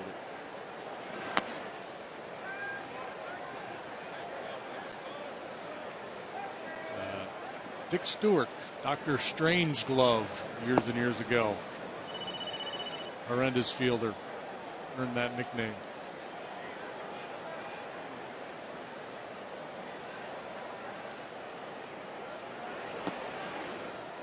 Slider low. It's 2-1. Mike Leake goes for his 11th win a little later on. The Reds still out west at San Diego. Sean O'Sullivan, right-hander, will oppose him for San Diego. Italian fella?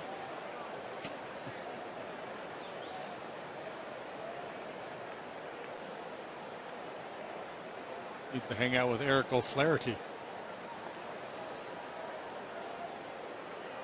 The 3-1 pitch. It's a strike. Esmail Rogers and A.J. Griffin in Oakland. Jays and A's later. Oakland has won 3 in a row with a 6-game lead in the West. Texas trailing the Angels as they go to the 9th, 3-2. Ball 4. Castillo's aboard. As Samardzija comes up with 2 on. This is ironic. Cubs have had difficulty drawing walks all year long. Have drawn 3 free passes now from Kyle Loesch. And I believe that's only the 2nd time all year he's walked more than 2 in a game. Another quality start for Matt Garza tonight, although he'd be on the hook for the loss. 7 innings, 5 hits, 3 runs in his 2nd Rangers start. He won his Texas debut, and the Rangers have lost all 4 since. Bounced right to third. Bianchi to first, and the inning comes to an end. Cubs strand 2 more. That's 9 left on through 6. And it's now still Brewers nothing, Cubs nothing.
This 7th inning, and good to have our good friend back in the booth, Bill Curtis, for his annual visit, singing "Take Me Out to the Ball Game," and you always bring gifts.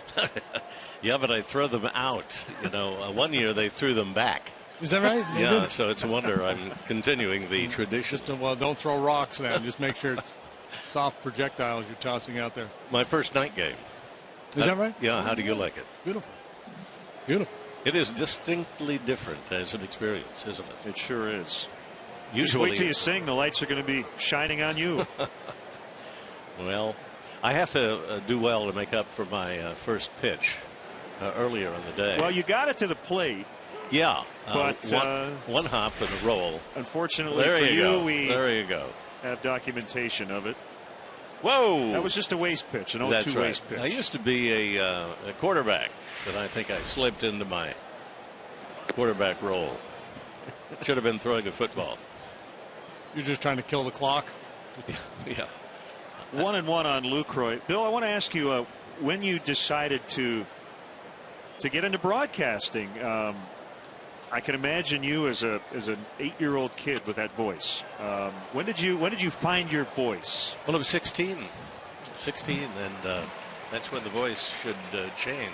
But I got a job at a little radio station in my hometown, Independence, Kansas, and then went on and worked through my upper education. What was your first job then at broadcasting at 16? What did you do? Little League Baseball. Really? Like the public address announcing, or did you actually call the game? You called Little League Baseball? It was it. So look out. I may just take off here and do a little play-by-play. But there, you can't criticize anything.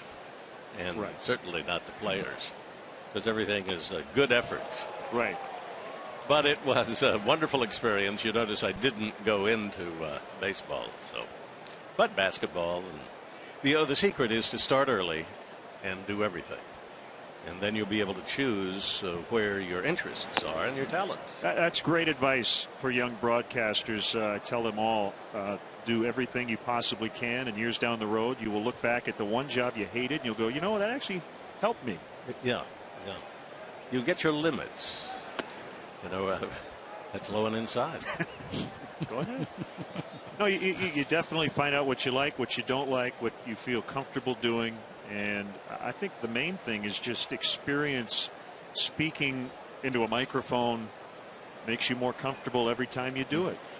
I think I was 33 before I really had confidence to tell people what the news was. And of course now you shoot your mouth off about anything. You get a little older, but it takes experience in just doing it over and over. 2-2 on Carlos Gomez. A pitch, and that is low. Okay, so then the difference between, and you've done a lot of both, live television with no safety net and narration, which has to be perfect, so you have to do it 15 times. It's a very different feel, isn't it? When we record stuff up here, it has a total different vibe than doing it live. Yeah. 2 down. Remember, Michael Jordan said that he didn't really know how to play basketball until he got to the NBA. I didn't really know how to use my voice until I started doing the narrations, because you kind of lower the voice and it goes deeper, and you kind of suck that emotion out.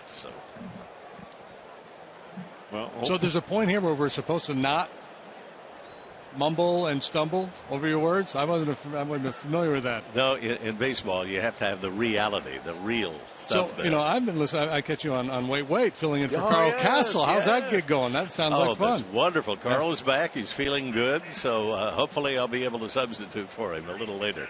These guys are so smart and so fast. Yeah. Oh boy. And they have 4 million listeners. Unbelievable. We should be so lucky. Whoa. Ball driven out into right center, and it's going to get down for Gindel. He has 2 hits tonight. Going to stay alive. So a double here in the 7th with 2 outs. Your singing voice ready, Bill? I'm going to try and hit that note this time. What note is that? And carry a tune. You have to one be. One of these days, Alice, I'm going to hit that high note. I have the ghost of Mike Ditka and Ozzy Osbourne in my head, and something tells me I may slip into their territory. Well, since we're continuing our broadcasting seminar, the other thing that you do very well and that young broadcasters have to learn is how to slow down. When you first start, I go back and listen to myself. I'm talking really fast. You just want to get through it. And you realize, especially doing a baseball game, you've got a lot of time. Yes. A lot of the young people just talk so fast, they're overlapping words. And I can't understand them. Of course, that happens as you get a little older. And you do want a little slow talk. But you feel free to just blast away. Up and in on Francisco. Of course, the Texans are naturally slow, aren't they? They are, yes. But I did not catch any of that while I was down there. I took my northern New York with me to Texas, and I didn't really adopt too much of the y'all and the reckon.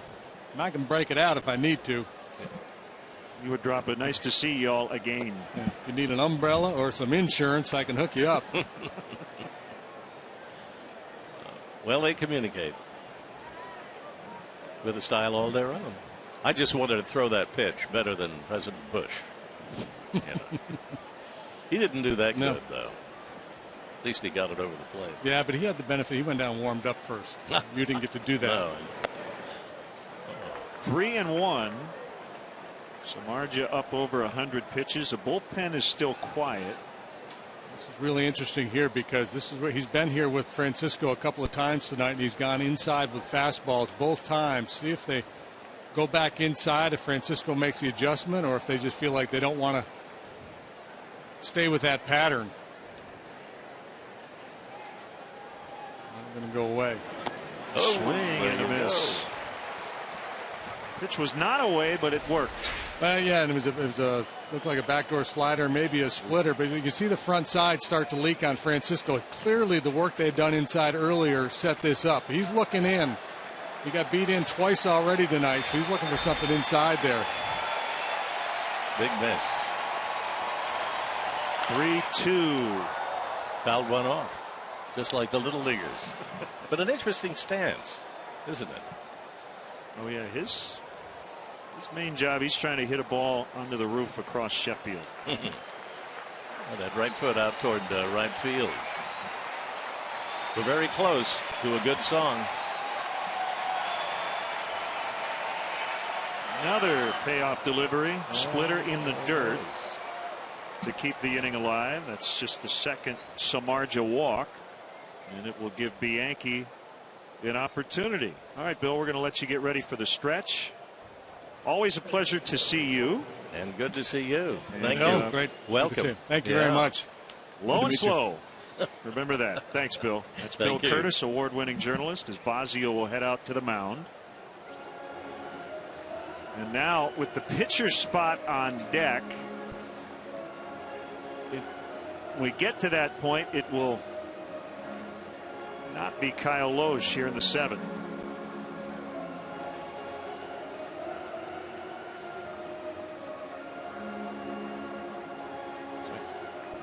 It would be Logan Schaefer as Blake Parker will grab a ball out in the Cubs bullpen.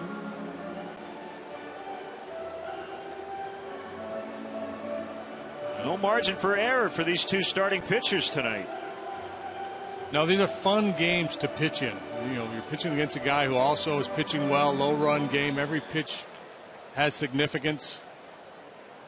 I mean, they're a lot more fun ultimately if you win them, but it's fun because, you know, typically the half innings are going fairly quickly. You get back out there, you stay in rhythm. Veteran lefty Mike Gonzalez up in the bullpen. You see the pitching lines tonight fairly similar. It's usually about this time of the game where strategy starts to take over a little bit. Initially, you're just going one out at a time, one batter at a time. Then you get into the late innings where, you know, one mistake can hurt you. You get a little bit more defensive in your approach, not quite as willing to attack the plate.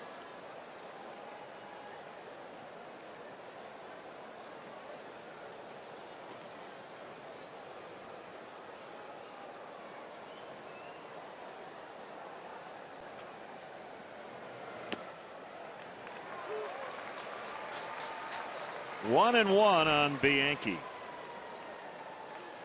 It's grounded to short and fly to center. All this happening after 2 were out. Gindel with the double, Francisco with the walk. Popped up shallow right center. Here comes Sherholtz, and here comes Bill Curtis with the stretch. Tonight's guest conductor for Take Me Out to the Ball Game, award-winning journalist Bill Curtis. Hi everybody, let's get some runs. And a 1, and a 2, and a 3. Take me out to the ball game. Take me out with the crowd. Buy me some peanuts and cracker jack.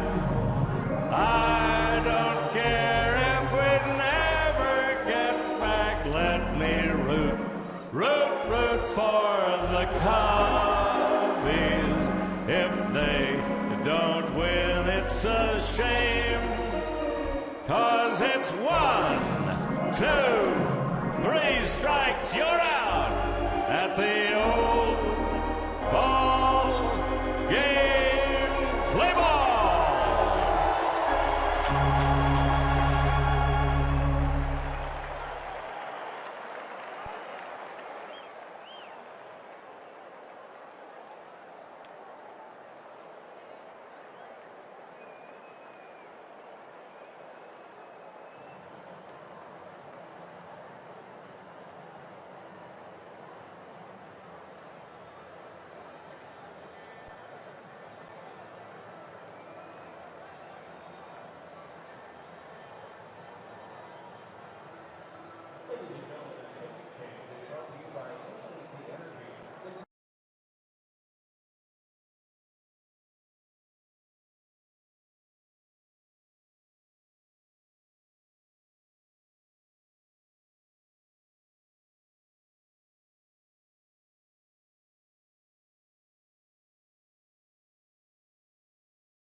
Bleacher Suite. Bleacher Suite features a sports bar atmosphere with new TVs, high top tables, and windows that open to give you the atmosphere of the bleachers in your own private room. The suite can hold up to 100 and includes food, drinks, and parking. For more information, visit Cubs.com/suites or call 773-404-4200. DeJesus against lefty Mike Gonzalez. Bunts foul.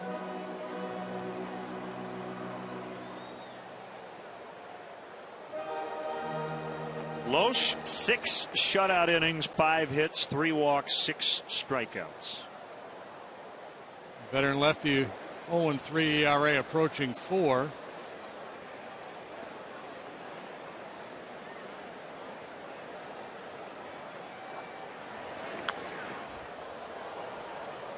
I think really what's driving this decision not to send Loesch back out there for this inning, the fact that DeJesus has been so good against him in his career. Doubled off him earlier today, or to start the ball game, and was hitting well over 400 against Loesch.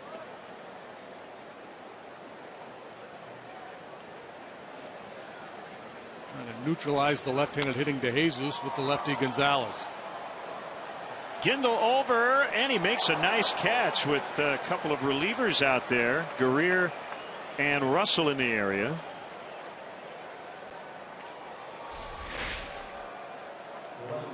Slicing away from him, but he will haul it in.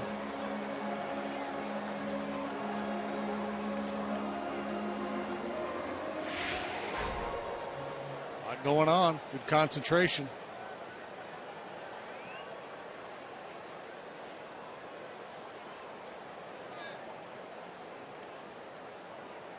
Blake 1 out of 3 in the pitch. Swing and a miss.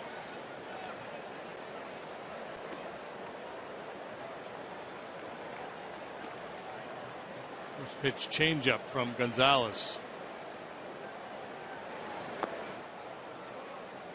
Time for our AT&T tweet. At this point, who does Lake remind you of? Past Cub. Does it have to be a past Cub? Would be my question to you. I hate to answer a question with a question. There's a bunt. Who's going to get to the bag? Nobody. Lake is aboard. Actually, the guy I would compare him to is playing center field for the Brewers tonight, Carlos Gomez. That's a particular play that Gomez has done a lot in his career. 30-some bunt hits a few years back. Now that he's learned to hit the ball at the ballpark, he doesn't bunt as much. But this is at least the third bunt hit by Junior. Third or fourth. He had 2 in one game. He had 2 bunt hits and a 435-foot home run in a ball game in Phoenix. And that's why, yeah, you draw comparisons with Lake and Gomez because of that combination of speed and power, and the fact that he's still very raw as Gomez was a couple years ago. So Lake in his Wrigley debut is 2 for 4, and it's Anthony Rizzo who takes a high strike on a breaking ball. Good night for Anthony. 2 hits and a walk. One of the hits should have been a catch and left, but he's not going to give it back as he fouls off. 0-2. Double could be a game winner.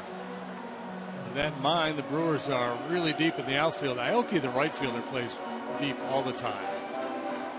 You see Gomez and Gindel as well, trying to keep the ball in front of them.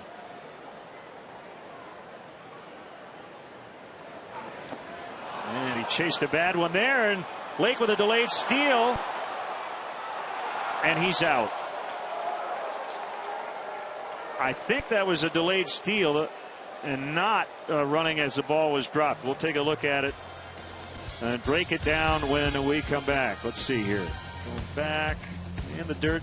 He saw it in the dirt. Yep. And then the slide was kind of funky.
Chats and tweets with Cubs in-game live only at csnchicago.com. It's brought to you by Comcast Business Class. Let's take a look back here. First of all, he's got a very small initial lead, and that kind of cuts down on his secondary lead a little bit, and that hurts him when trying to react to that ball in the dirt, taking evasive action, and he ultimately may have been safe, but I think the hand did come off the bag. I think this has been officially called a caught stealing, even though you're saying he went with the pitch in the dirt. I think he reacted to the pitch in the dirt. You're right. That will be it for Jeff Samardzija.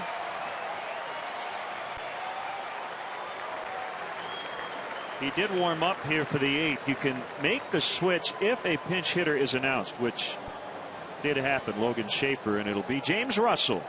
When we come back, it's a Honda call to the pen.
Time now for the Honda call to the pin. And it is lefty James Russell. 1-2, 268 for James, one of the busier pitchers in baseball, on for the 52nd time. So the lefty Schaefer scheduled, but now he's going to be called back. So even with a short bench, Ron Renicky willing to burn a pinch hitter here, try to gain an advantage in the 8th inning of this scoreless ball game. Only 4 bench players available for both these managers tonight. They're carrying an extra bullpen arm. So Schaefer announced, but now it's Chris Davis in his stead.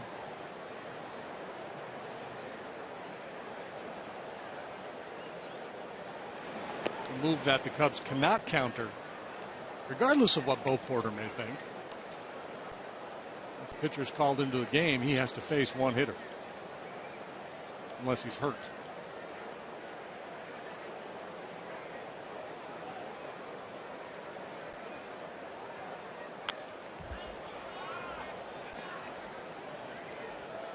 Third time Davis has been on their roster.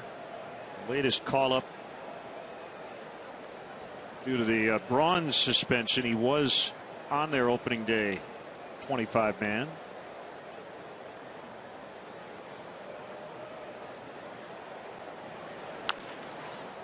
Lifted down the right field line. Here's Scherholtz. So, you know, yesterday we were talking a lot about mistakes, base running mistakes, pitching mistakes. What's the website Beyond the Scorecard? Yes. He's got that index. But to me, the Lake trying to advance on that ball in the dirt, I've got no problem with that. I mean, I think that's a good aggressive baseball play. Late in the game, you're trying to use your speed to gain an advantage. Right. Yeah, I'm with you on that. Where he got hurt was he just didn't have a big enough lead, you know, where he could react to the ball in the dirt. So it'll be the right-hander Guerrier. Russell did his job. Again, the Honda call to the pen, which takes us to break.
Ricky Weeks. Brewer's been really good since joining the Cubs. Look at his numbers overall. Cubs and Dodgers. Sinker. He's a good sinking fastball. Showing an outstanding changeup. Big sharp curveball. He's got a lot of weapons. Repertoire you would associate more with a starting pitcher than a bullpen guy.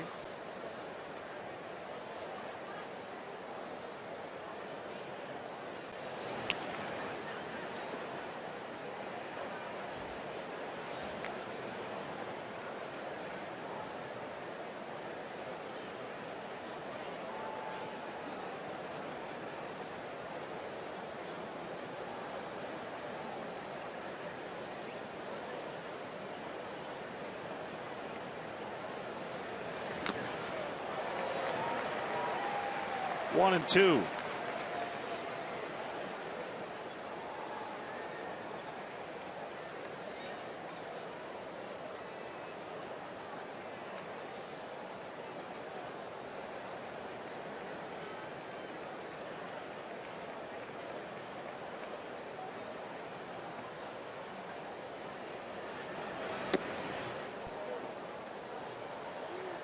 Aoki on deck.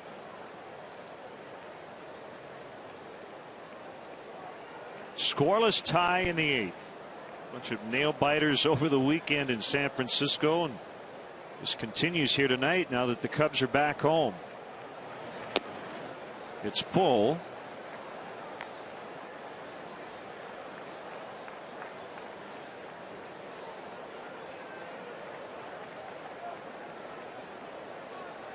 Cubs won 1-0 on Saturday. Nate Scherholz's home run in the 9th, the only run of the ball game. 2-1 yesterday.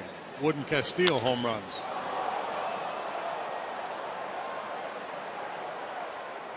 De Jesus for out number 2. He's going to hit the home run tonight.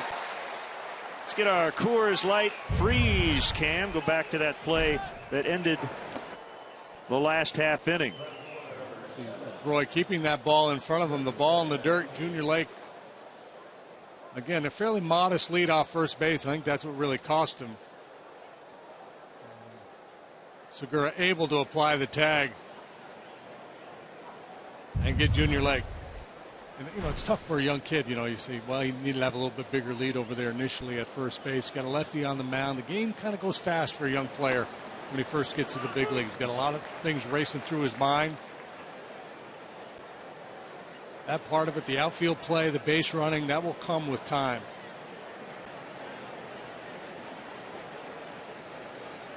The 0-1 inside to Aoki. I should say hopefully that will come with time.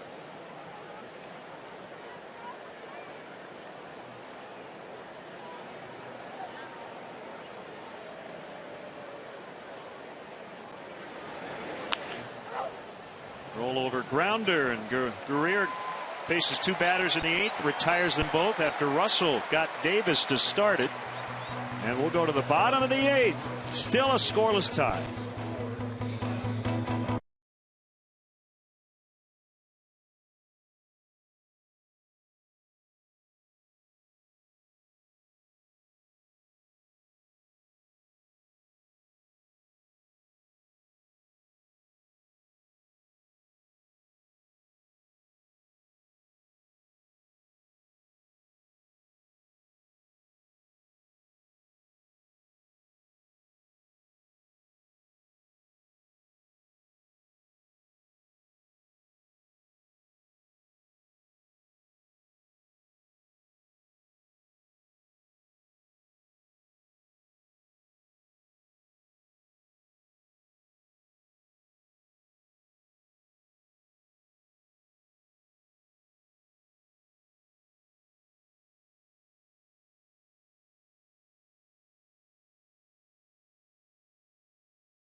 Baseball summer camps offer children ages 5 to 13 of all abilities the ultimate Major League experience for 7 one-week sessions in various Chicago area locations. Join fellow teammates for a week of top-notch baseball instruction, exclusive access, and unforgettable moments. Visit Cubs.com/camps to sign your future Cub up. Do it today.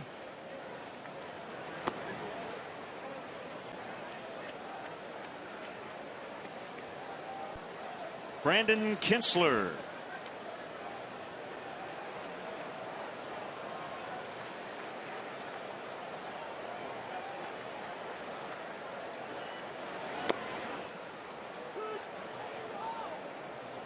Jim Henderson's the closer. Axford the primary setup guy. Kinsler's had a big role in this bullpen this year. A much improved bullpen. Boy, they were miserable last year for the Brewers.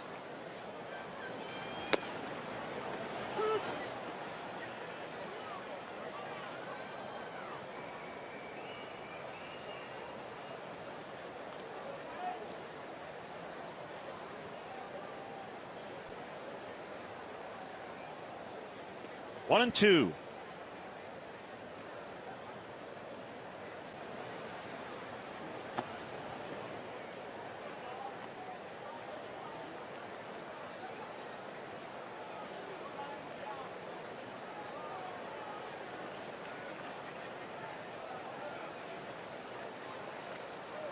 Kinsler's only allowed 33 hits in 46 innings.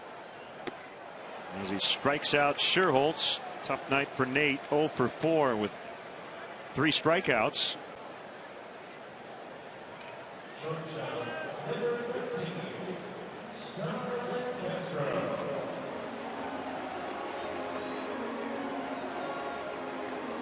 To final, the Pirates all over the Cards 9-2. Pedro Alvarez with his 27th homer leading the league.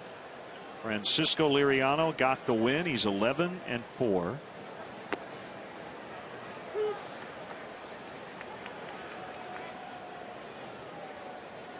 According to the game story, lower level seats were going for about $100.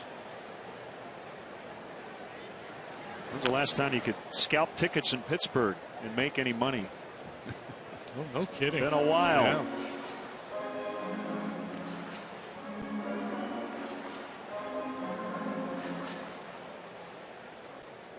I'm going to go with 1992.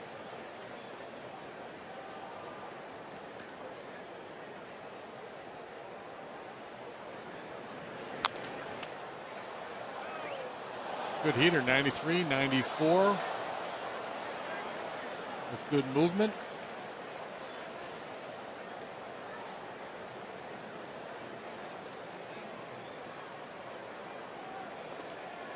How about the Cubs starting pitching for the last few days?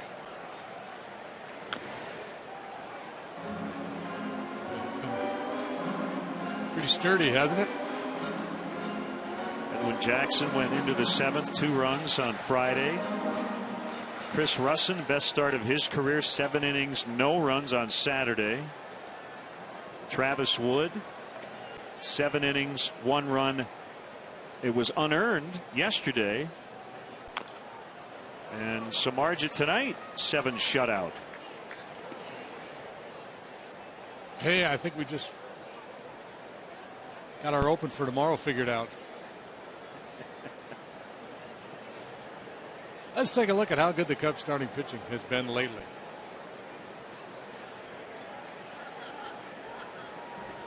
We've got to pre-produce. We've got a doubleheader tomorrow. Charged by Segura, and he gets it.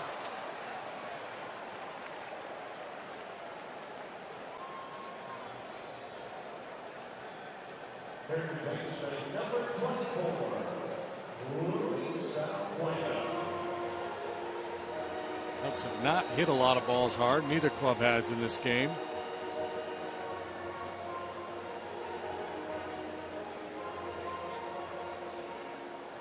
Albuena has. First at bat, hit the ball hard, deep to center field, then solid line drive single last time up.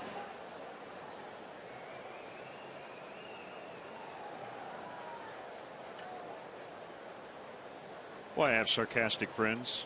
I said, you know, when's the last time you could make money on selling tickets in Pittsburgh? I didn't say the Pirates. I got probably the hockey playoffs the last time. Yeah. Whenever Justin Bieber played there. I meant the Pirates. They knew what you meant.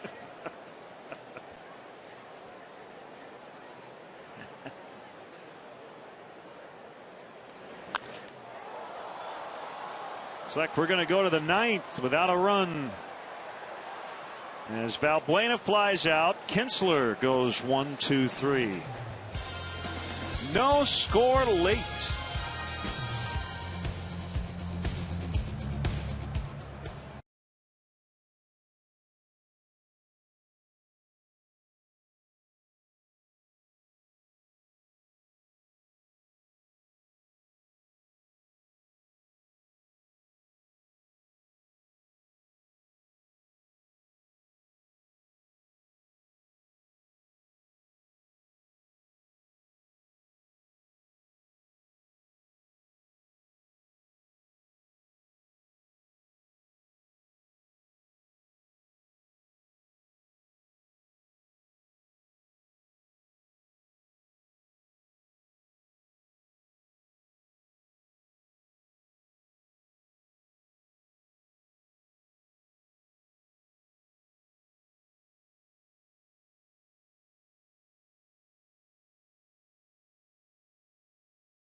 For a doubleheader, the division rival Milwaukee Brewers. Here at the Friendly Confines, it's an Ernie Banks kind of day. Don't miss Cubs Brewers tomorrow at 12:30, and then again at 7 on Comcast Sports Net. Game 1, then you get a little break, have a cheeseburger, and come back and watch Game 2.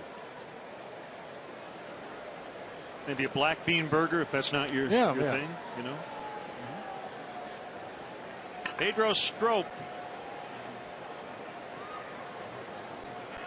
Now, normally in this spot you would bring your closer in, but we mentioned Kevin Gregg worked the weekend in San Francisco, so it makes sense to have Strop in this spot tonight. Trying to stay away from Kevin if at all possible. Strop did not work Friday, but he worked Saturday and Sunday. Saturday was the day he pulled the rabbit out of his hat and got out of that bases loaded jam. A more routine 8th inning yesterday, allowed a hit, but that was it. No runs.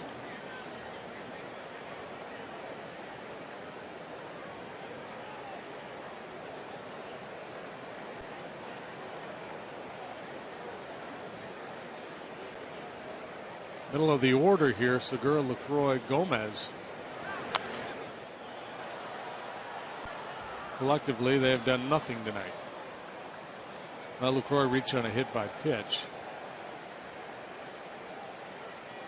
0 for 8. 3, 4, 5 in the Brewer order. Of course, when it's a 0-0 game, you don't expect a lot of outstanding individual performances by anybody but the pitchers.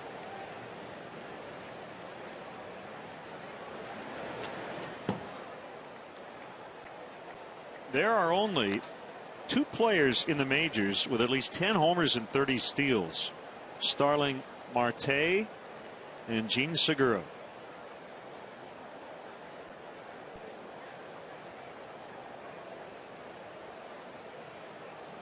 And that's why this becomes a very important pitch, because he does have power, but if you walk him, he can steal a bag on you. 11 and 31 for Segura, and he is aboard to lead off the inning. 31 steals. He's only been caught 5 times. Let's go back to Saturday night. His teammates are still talking about the performance. That's the pitch of the inning. He gets Posey on a 6-2 fielder's choice. Sandoval 3-2. And then whiffs Pence on a nasty slider.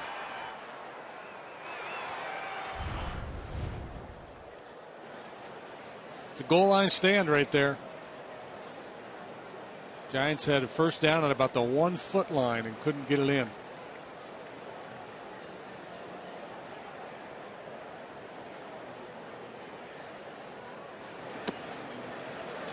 Oh, 0-1 to Lucroy.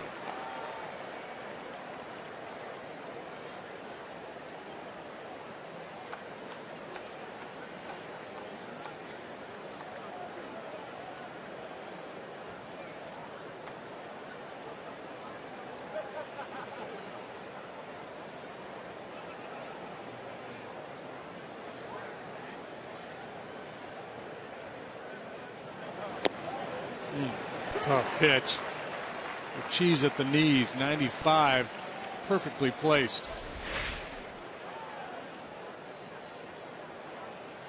From the Paul Inn square to the Charlie Weaver.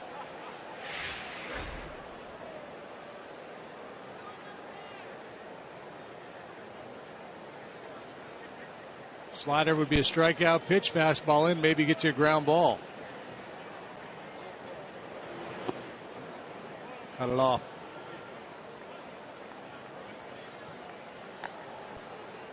Important to get ahead in the count with a base stealer on first. Behind in the count, the other manager knows you're not likely to pitch out. More inclined to turn that guy loose.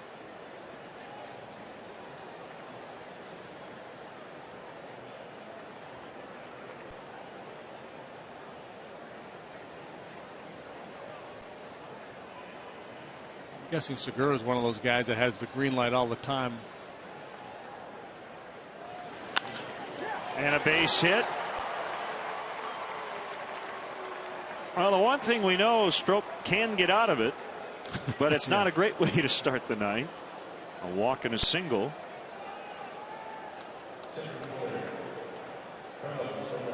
No, now he's got Gomez up there, who's been one of the best players in the National League, arguably the MVP of the National League,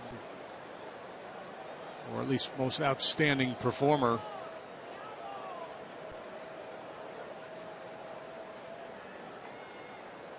By the way, the Giambi game-ending home run tonight. Jason Giambi, 42 years, 202 days. The oldest player ever to hit a game-ending home run.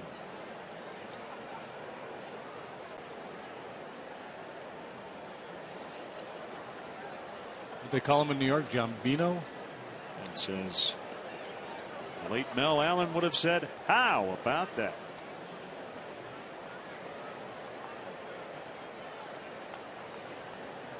Hank Aaron had the previous mark back in 1976. Now you got the This Week in Baseball theme music running through my head. They're in on the corners. Rizzo way in. And it's bunted foul. Gomez just stood there at first, I think, wondering, is the umpire going to tell me I can take my base? Did it hit me? But no, it got the bat. Yeah, interesting. I mean, Gomez is an outstanding bunter, but he's really their last best RBI guy in this batting order.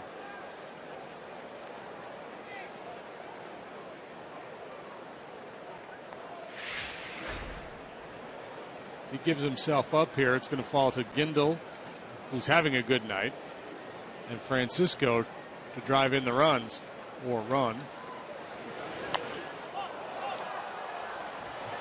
Maybe influenced by Anthony Rizzo, who was very aggressively moving in from first base.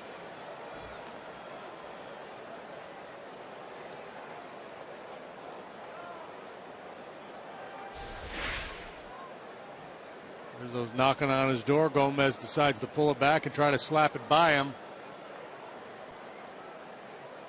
And that's oftentimes the result when you see that. I mean, it just doesn't get the head of the bat out in time.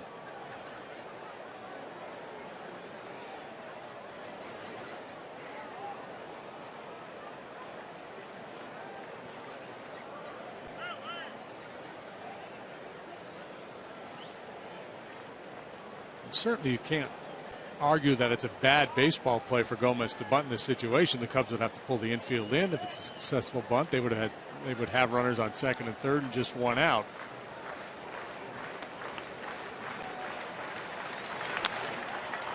Shallow center and a base hit.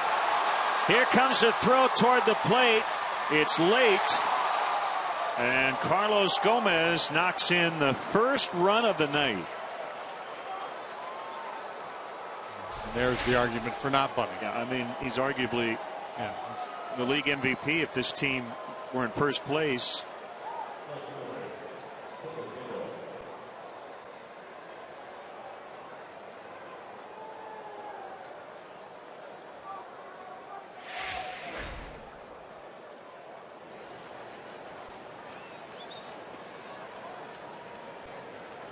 That'll get Big Jim Henderson going in the Brewer bullpen. He's their closer.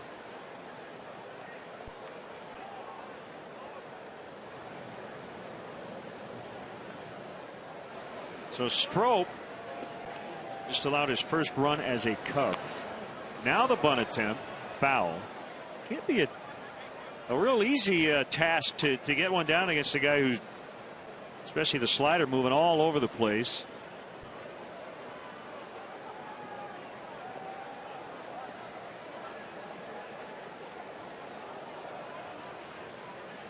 Could I make even a case now that you're leading 1-0 to not bunt in this spot too? Well, you can. I mean, I like that. I like the bunt in this situation more than I did with Gomez up there. But yeah, I'm always willing to listen to the let's not bunt here. I think the bunt is be a really overrated play. A lot of times you'll see a manager bunt in a situation where the situation may call for it, but the personnel doesn't. I have no idea whether Gindel's a good bunter or not. A lot of times guys come up through the minor leagues and they never do it. And they're middle of the order hitters in the minor leagues, not so much here, and they don't have a lot of experience. The biggest issue I have with it is that at what you're hoping for is an out. Throw to third, safe. Valbuena off the bag. Castillo took a chance. As I said, the Brewers were hoping to get an out. They were giving the Cubs an out, and they couldn't get it. Yeah, and a reasonable play there by Castillo, because now you're in a desperate situation, down 1 in the 9th inning. You want to be aggressive here if you think you got a shot, especially with the force in order. I mean, he makes a pretty athletic play. Looks like a third baseman flipping that ball over to third base. And you saw third base umpire Mike Estabrook signaling that the throw pulled Valbuena off the bag. In other words, the throw would have beat him had Valbuena not come off the base. Sacrifice, fielder's choice. Everybody in now with Francisco at the plate. That would not be fun if I'm on the right side. That's yanked foul. And out of play. Bases loaded, no outs, and a 1-0 Milwaukee lead. And interestingly, Kevin Gregg is up in the Cubs bullpen.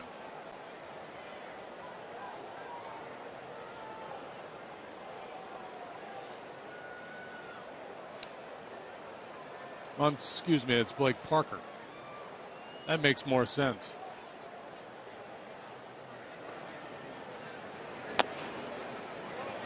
One and one.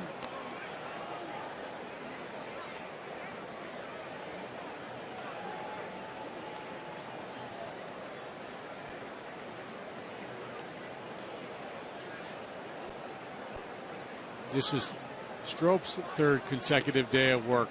A lot of pitches tonight. It would call his availability for tomorrow into question. Okay, another crazy question. If you're Dale, would you think about moving your middle guys back to turn 2? I mean, you're already down a run. I guess you're taking a risk either way, right? Yeah, I think most guys are going to keep him in. 2-2. I think most managers will tell you they feel like they have a fighting chance down a run going into the bottom of the ninth against the other team's closer. Down 2.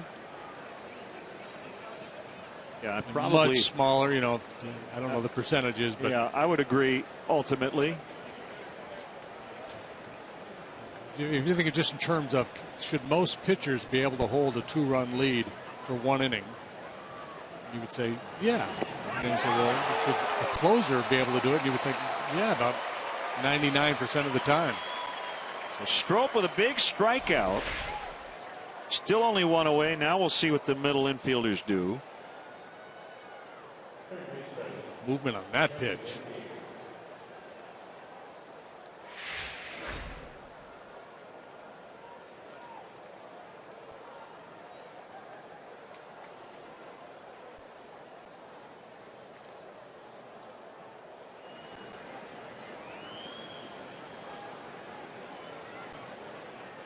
It would be unorthodox, but you can't rule out a squeeze in this situation. Everybody's still in. Lined into right. Lucroy and Gomez are in. Bianchi with a 2-run double. 3-0.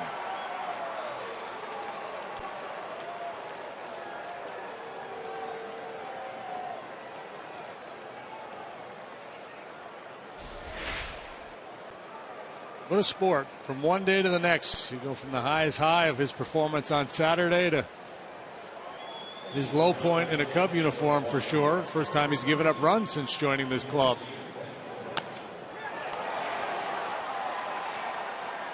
Great approach by Bianchi there. That'll be it for Pedro Strop. It'll be Blake Parker.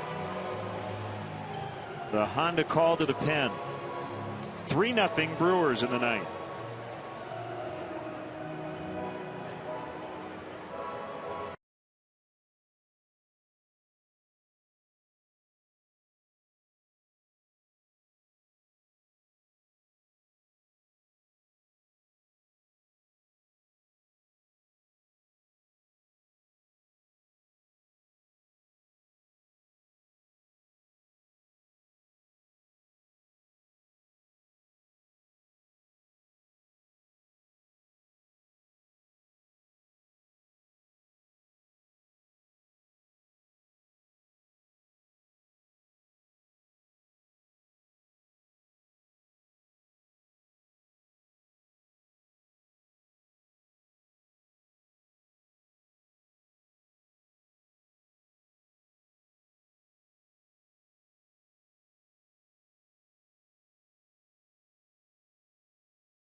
Presented by GMC. A Bears update from Bourbonnais. And we hit the links with Jonathan Taves. Don't miss it. Sportsnet Central tonight after the game. Only on Comcast Sportsnet. Blake Parker in here. Our call to the bullpen. Parker trying to clean up this mess. On for the 23rd time. 0-1, 291 the ERA. Just about a strikeout per inning pitched. He gets 220 against him.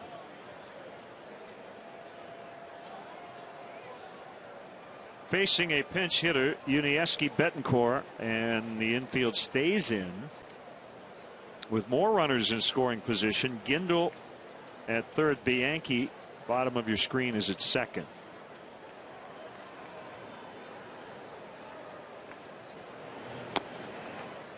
Breaking ball misses away.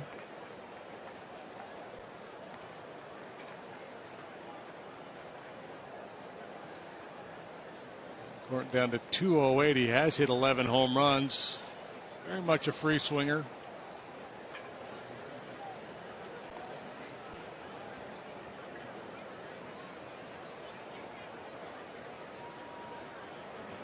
His team 6 for 30 on the night, but the Brewers have the only 3 runs.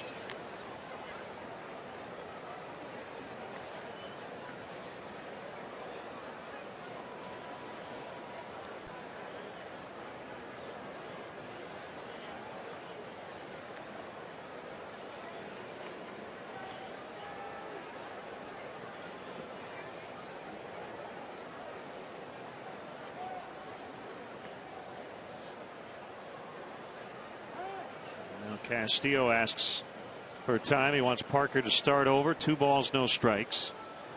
I guess I should say Betancourt up to 208.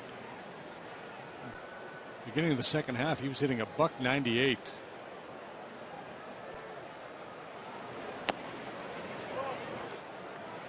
Saw them early on. There was a lot of talk about Betancourt having been much improved in terms of plate discipline. He wasn't chasing as many balls. He did get off to a good start. He had 280 in April, but 190 batting average in May, 115 in June. And a 3-0 green light. 3-1. Bert Badenhop is up along with Henderson if the Brewers continue to add on. Both managers would love to save their closer tonight with a double dip tomorrow.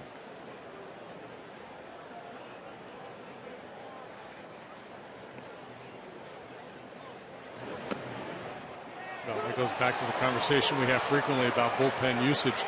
Could you not entrust Badenhop with a 3-run lead here in the 9th? You would think, right? Nobody does it. I think the answer from Ron Renneke is Henderson's ready. I had to get him loose, and I probably have to keep him loose in the 9th in case something bad happens. So use him anyway, right? Yeah, well, that would be the argument, and it's valid. Called strike 3.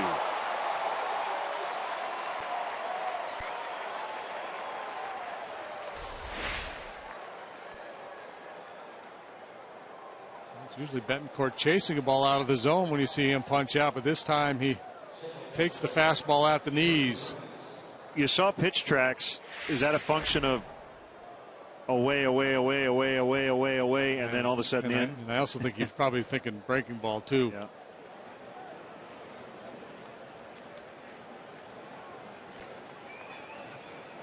Guys will tell you they never guess with 2 strikes.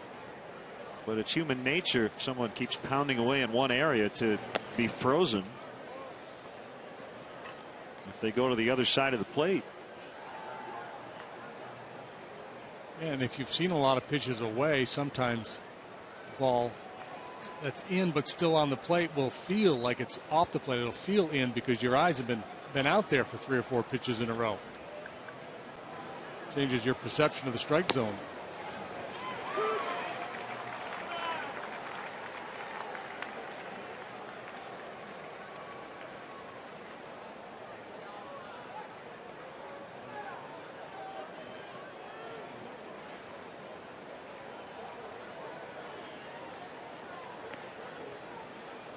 One and one to Weeks.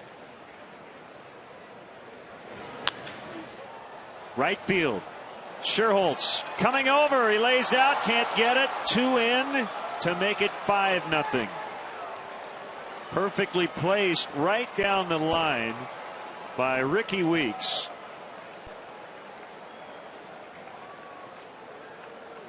It's going to be a rough night in terms of Pedro Strup's line. Those runs charged to him. Giving himself a chance in hot pursuit of that blooper off the bat of Ricky Weeks. Realized he wasn't going to be able to get it. Got the glove turned around. Was able to snare it on a hop and at least prevent Weeks from getting 90 extra feet.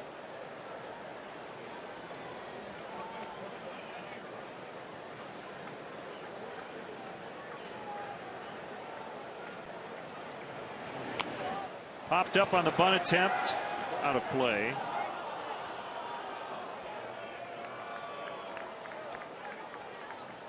Aoki, the 9th Brewer to bat in the 9th.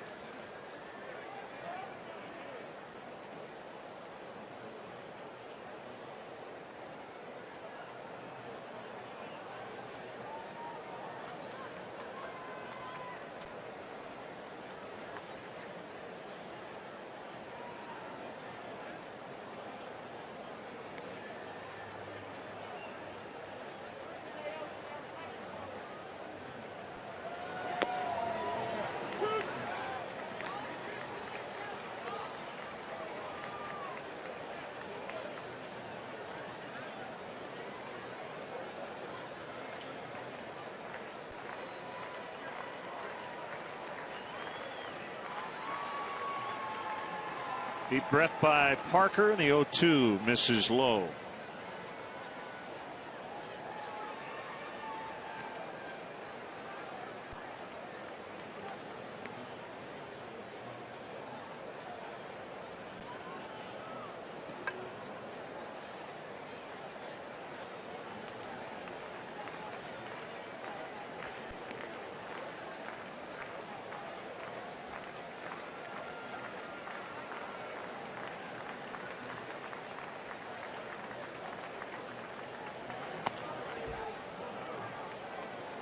Two and two, Segura on deck.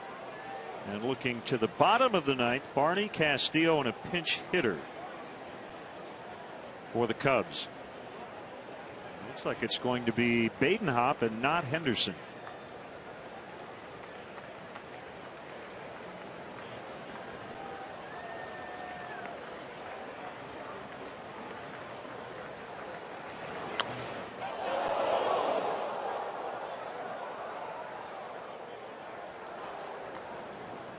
Actually, it won't be either.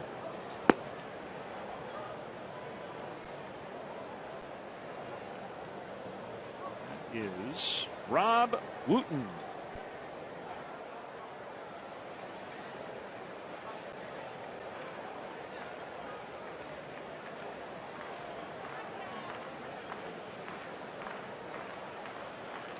That's how specialized bullpens have become.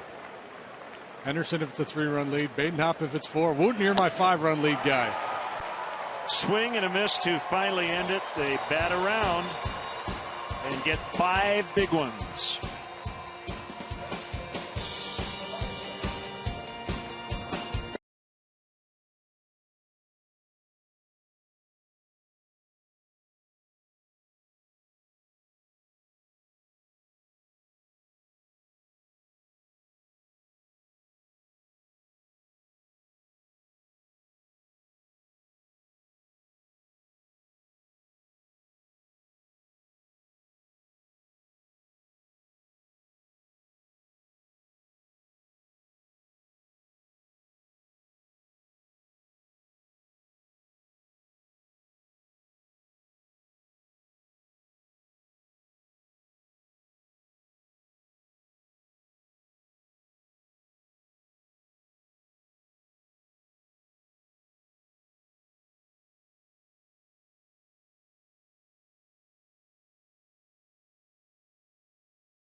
Legendary home of the Cubs with Wrigley Field tours, which include visits to the press box, clubhouses, dugouts, and a chance to actually step on the field. This must-see Chicago attraction houses almost a century of history.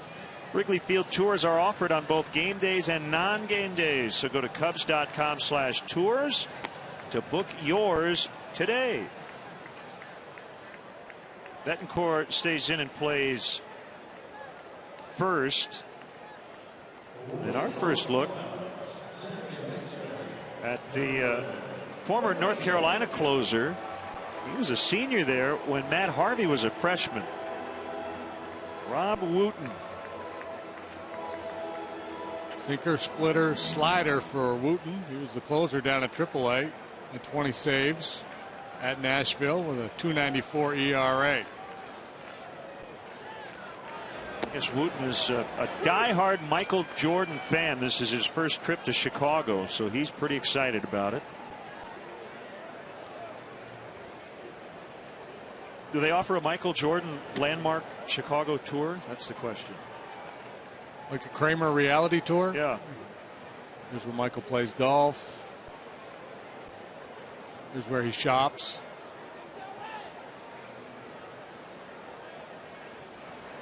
He'll, I'm sure, go to the United Center early tomorrow. He's got to go really early with the day-night doubleheader. Check out the statue at Gate 4. Go to the restaurant. Low and away on a sinker, 3-1 on Darwin Barney.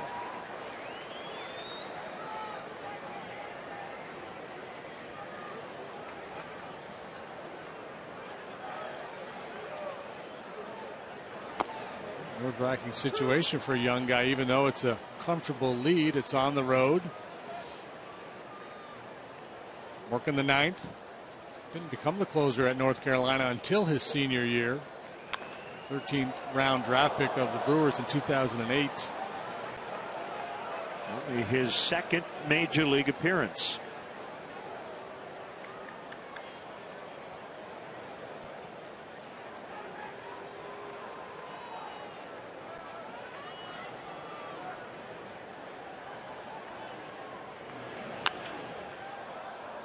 Barney stays alive, still 3-2.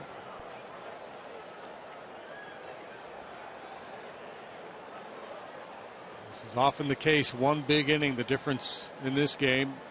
Boy, Samardzija was good tonight. We talked about his struggles here at Wrigley this year. Had a high ERA up over 5.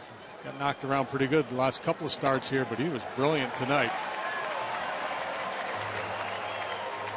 Second walk taken by Barney. Good start to the ninth. One more base runner from further action in the pen for the Brewers, and maybe not even one more. Looks like they're going to get somebody up. They'll get their 4-run specialist up in the bullpen. 5-run with a man on first guy. We need him.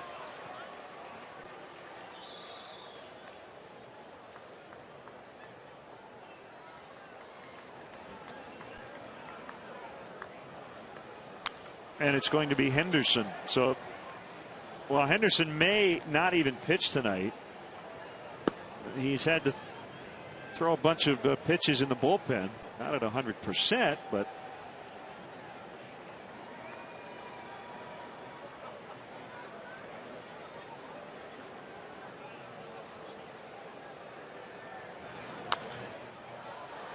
slider fouled off. 0-2.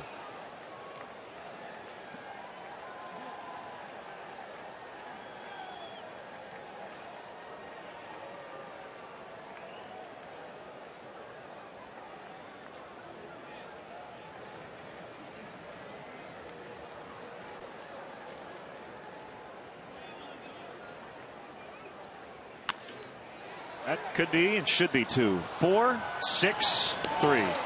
Good feet by Segura as Barney was bearing down on him. Yeah, handling a bit of a high toss from Ricky Weeks. Segura with a nice athletic move to handle that flip and complete the double play. From close range up above the head, Segura gets it and avoids the contact. Gets Castillo by a couple of strides, and that'll probably shut Henderson down. Really slow him way down. Last chance for the Cubs is Julio Bourbon.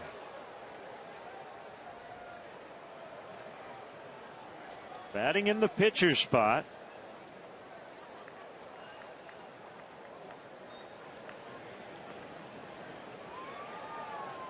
Brandon Kinsler, the pitcher of record for the Brewers, to that 1-2-3-8. Strop would be on the hook for the loss.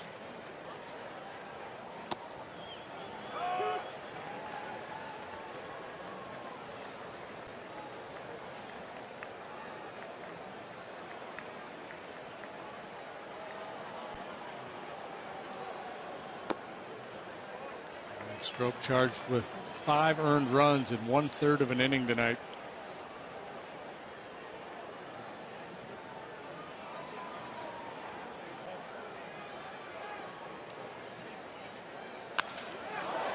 Drilled to center. Gomez backpedaling, and the Brewers take game 1.